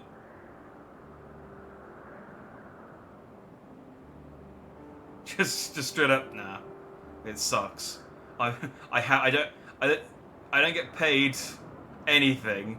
I don't have I Pray forgive my lateness. I barely have enough money to pay for a house. I have a flat, but I had to pay real money to get enough money for that. I don't get paid any money. I don't get any holiday. It's been like world-ending event after world-ending event back to back, all in the span of like a few months. Time hasn't passed. It's all been within the same year, despite the fact that we've had multiple Christmases. It's kind of like The Simpsons. We're kind of trapped in limbo, where it's always 5 years since the calamity. But I do have a nice card game, and I made a couple of friends, so swings and roundabouts. My observation subject was rather irritable, and it took a while to settle it down. No need to apologize. Your work takes precedence. Besides, we had a pleasant conversation in the meantime.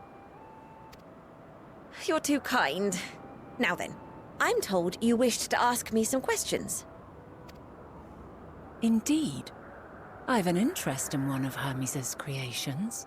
Meteon. You witnessed a host of them take flight, yes? Oh, that! Yes, I did. 'Twas in the dark of the morn. I'd left the Thalassai after nocturnal observation.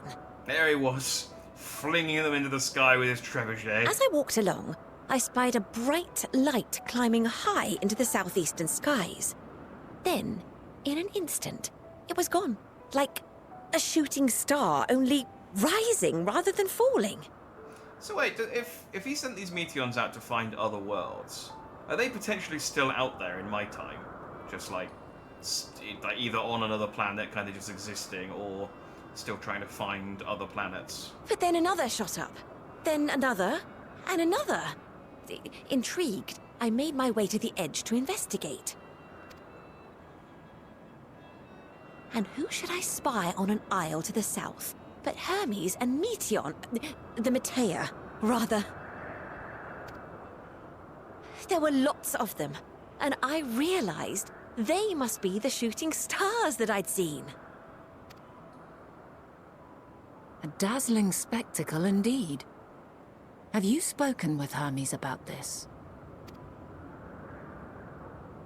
Oh, yes. The sight left such an impression on me that I approached him about his mystery project the very next day.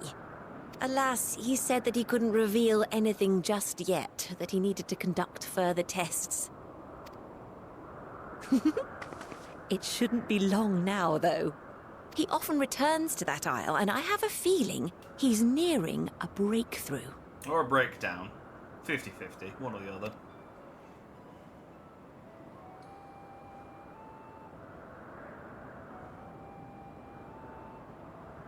Splendid.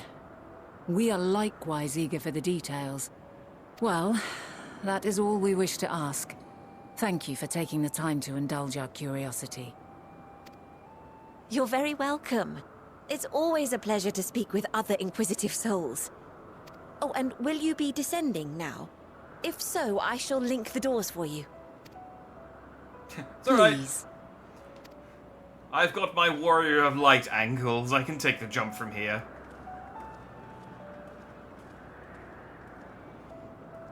One of the protections afforded to me by Heidelin in the future is indestructible ankles. Like, I'll take damage, but they won't break. Oh. I wanted to test out I wanted to play it. No. So another piece of the puzzle falls into place. From what we've learned thus far, I think we can safely conclude that Hermes hasn't been revealing the details of his research to others, which suggests that either someone will appropriate his discoveries and make use of them, or that Hermes himself will have a hand in causing the final days. Since we have no reason yet to suspect the former, we should consider the latter the more likely possibility. Proceeding under that assumption, our next step should be to divine why, or even if, he might desire such a terrible fate for our star. I feel like that's a jump in conclusion, that we just went, yeah, he's gonna... I guess maybe he does it involuntarily. I guess she's making that assumption because Heidelin sent me back here. He's like, well, if she sent you back here, there must be some connection to the final days. Oh, yeah. I mean, do you know what? If I was... I don't dislike the, like, completely masked look for characters. I think that's kind of a cool look. Actually, I don't like the little knob, the little, like, bird beak thing on the front poking out from underneath. If it didn't have that, this would be quite a cool helmet. Yeah, I'm not, like, completely against the idea of... Oh, I can't put my glamours around. I have to unglamour my face somewhere.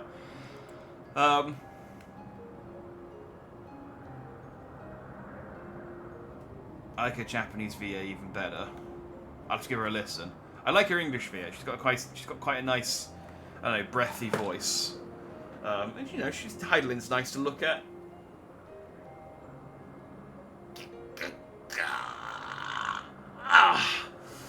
Oh, I'm stiff.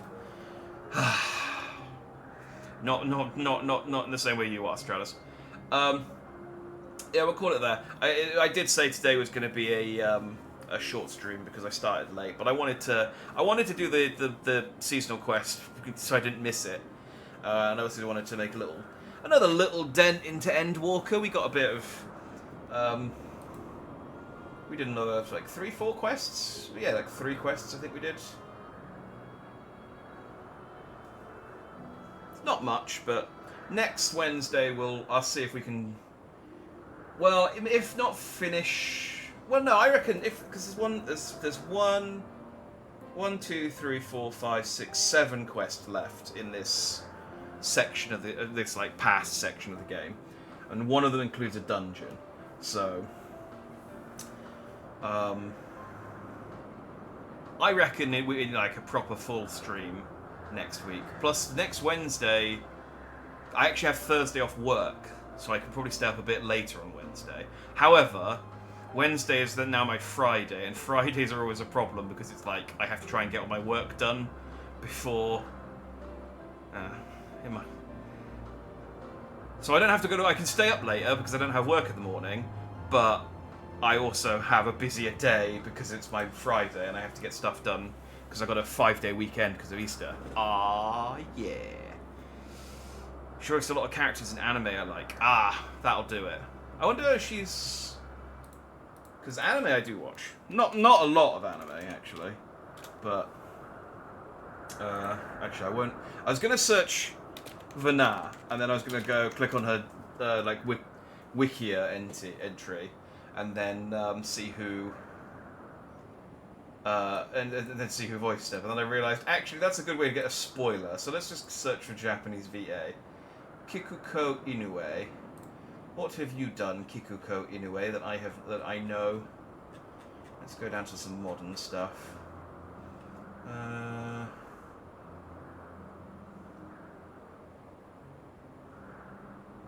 Oh, she does Komi, and Komi can't communicate. I know. I mean, I can't imagine that's her normal voice, because Komi is kind of whispery. Yes, she voiced Komi. I do. I mean, Komi. I'm a big fan of the manga of Komi Can't Communicate. I do want to watch the anime because it's on. I think it's on Netflix. I just haven't got around to it. That's probably the most recent one that I recognise. I'm just looking to see if there's anything else, maybe a little further back. She's been a voice actor for a while, and she looks very good for it for someone who's been voice acting since 1988. Yeah, she looked good for it.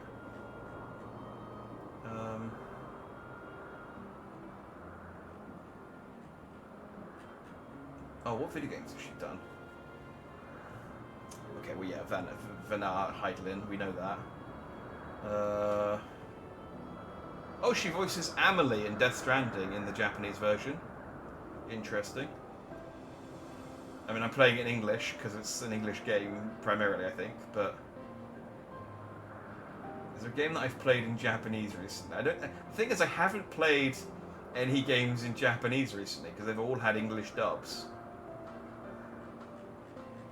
Yeah, I think Komi's going to be like the only thing that I know her for recently. Yeah.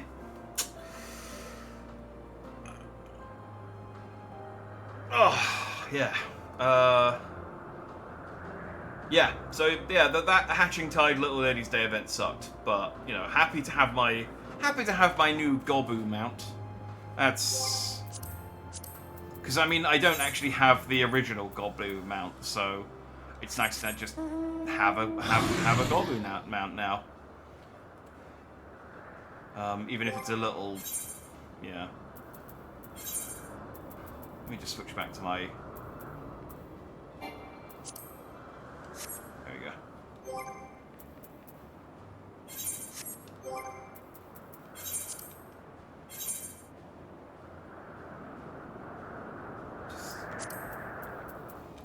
I need a thumbnail for the video, so.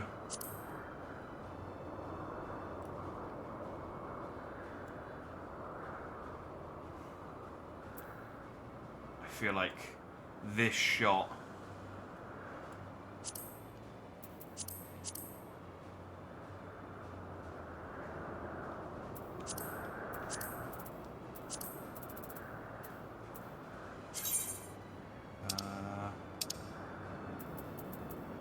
Always the fake smile. There we go. This is going to be the thumbnail for the video. Saves me time. She voiced Beldandy in Oh My Goddess back in 2000 something. Now Oh My Goddess I have watched, but again I can't remember if I watched the dub or if I watched the sub. I probably watched the sub of some of it. But very fitting choice, choosing Beldandy to voice the god in your video game. That feels intentional. Has she always been Heidelin's voice actor, or did she just become the voice actor for? Because it only has Endwalker listed in video games, and not previously. So I assume they had a different voice actor for Heidelin for the other parts of it.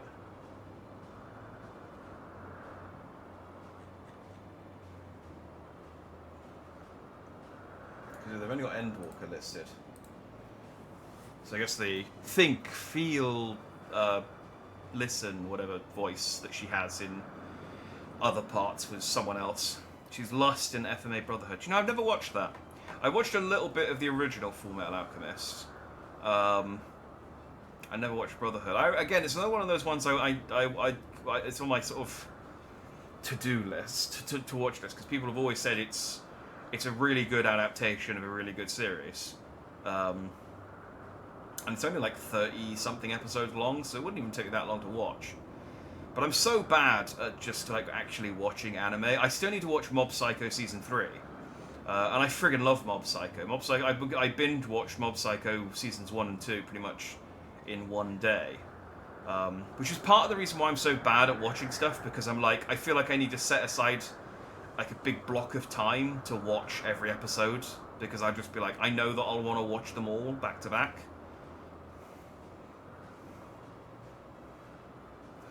So yeah, I'm rubbish for that. Because I want to watch... I've been seeing a lot of people talking about...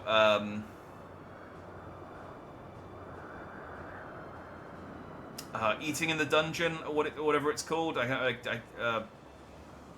yeah, the Dining in the Dungeon. I can't remember what the English name of it's called. But the dungeon one where they go in and eat the monsters. People have been saying very good things about that. And...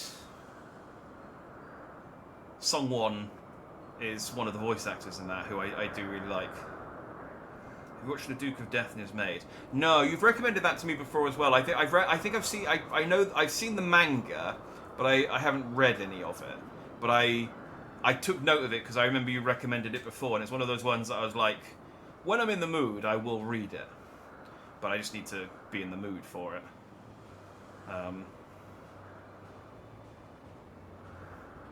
Because there's a couple that I'm like, I do want to read these at some point. I really want to read Jujutsu Kaisen. Because again, I've heard very good things about Jujutsu Kaisen. But Jujutsu Kaisen is quite a lot to catch up on. There's like 100 and something chapters. Which isn't, I mean, I can do 100 and something chapters, but... Shield Hero, I've read the manga for Shield Hero, and dropped it because I feel like it fell off after the first or second arc. It kind of got a bit middling. There was a whole thing with a giant turtle, and I just kind of went, this is dumb, I'm not... Oh no, I read through the giant turtle stuff, and then they went to another world, and there was another group of heroes or something, and I just went, I don't care about this plot anymore, it's just getting a bit convoluted, so I dropped it. I liked it when it was the start, though, when everyone thought that he was... an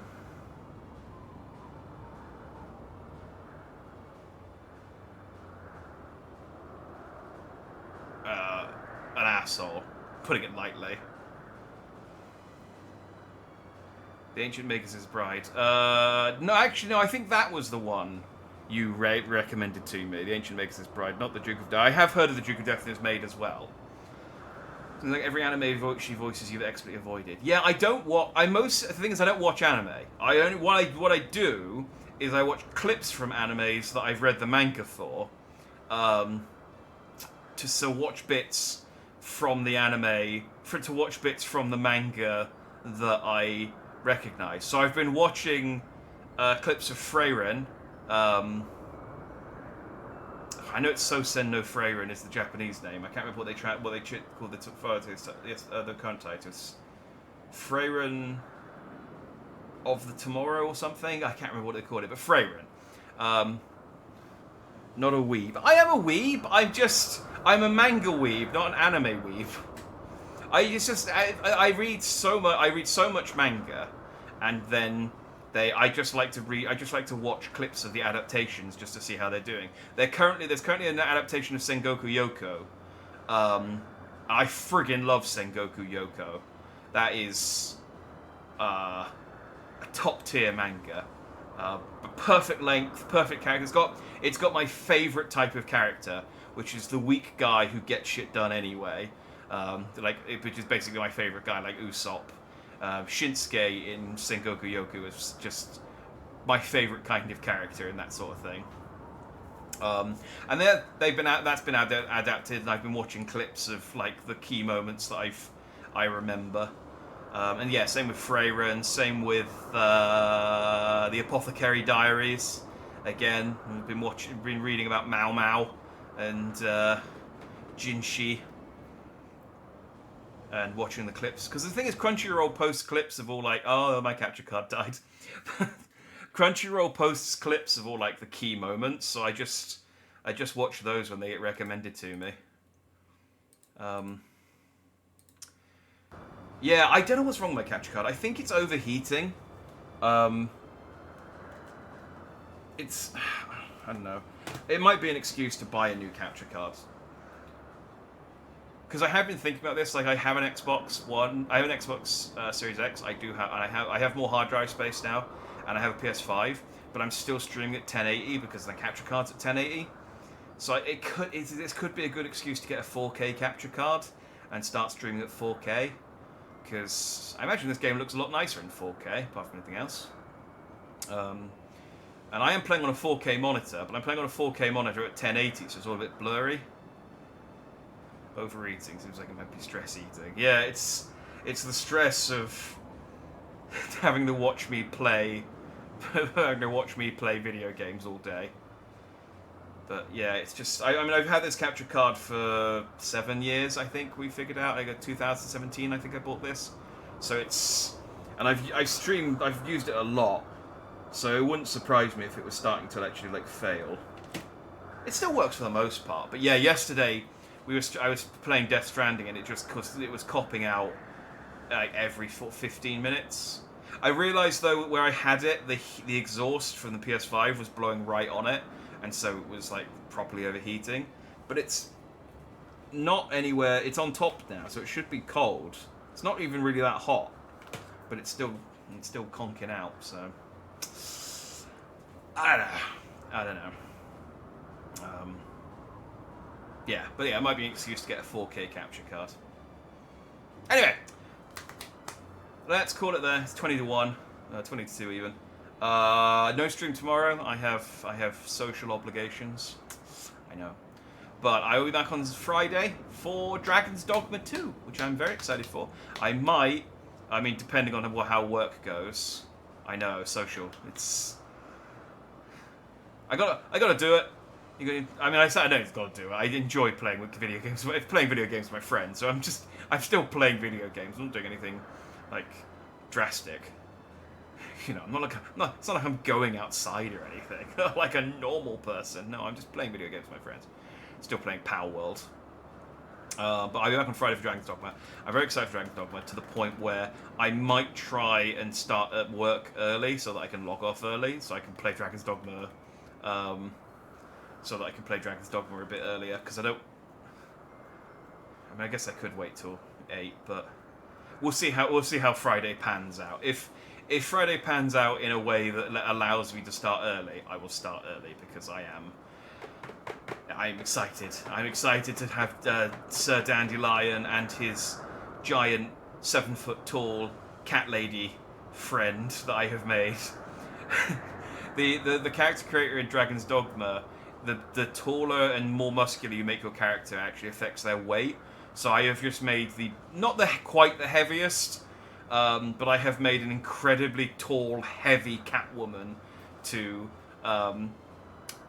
accompany my little regular-sized guy. So she is going to be incredibly slow and incredibly strong. It's going to be great. Spring obligations, have you been doing your part for Super Earth? No, I haven't, because... I'll tell you the reason for why. Because it's the kind of game that I'd want to play with my friends, that I play with... I wouldn't want to play it on my own. It's the kind of game that I'd want to play with my gaming friends group, and unfortunately they don't have PS5. Well, one of them does, but the other one doesn't have a PS5. So we play stuff that's on Games Pass because we've all got Games Pass and it's cheap. And it's we've got Dead Island 2 coming out, we've got Diablo 4 coming out, we're still working through Pal World, so there's not really any way I could convince my friends to get Helldivers, unfortunately. So, and I don't want to play on my own. I've been watching people play it though. It looks very fun. I like the idea of somewhat of working towards unlocking new planets, and there being someone kind of dungeon mastering the whole experience and dropping in new items and things like that in increments and stuff. All sounds really cool and engaging, and I kind of wish I was involved in it, but. I just don't want to play it on my own. Meow me. That's not the. I am actually. I posted on Twitter that I was looking for name suggestions for my my cat girl companion. I think so far the best one I've had is Iron Queen. No, Armor King, Armor Queen, because of the cat person to go with Armor King. So. That's, I think, the front runner is Armor Queen, but I'll see. Maybe I'll get something before Friday, or I'll have a flash of inspiration. Anyway, I gotta stop. Otherwise, I just keep nattering. So no stream today, but I'm back off Dragon's Dogma on Friday, and I'm also probably going to stream Dragon's Dogma all day Saturday as well, so we can get a bit kind of. Because it's quite a big game, from what I understand, so we can get a nice big.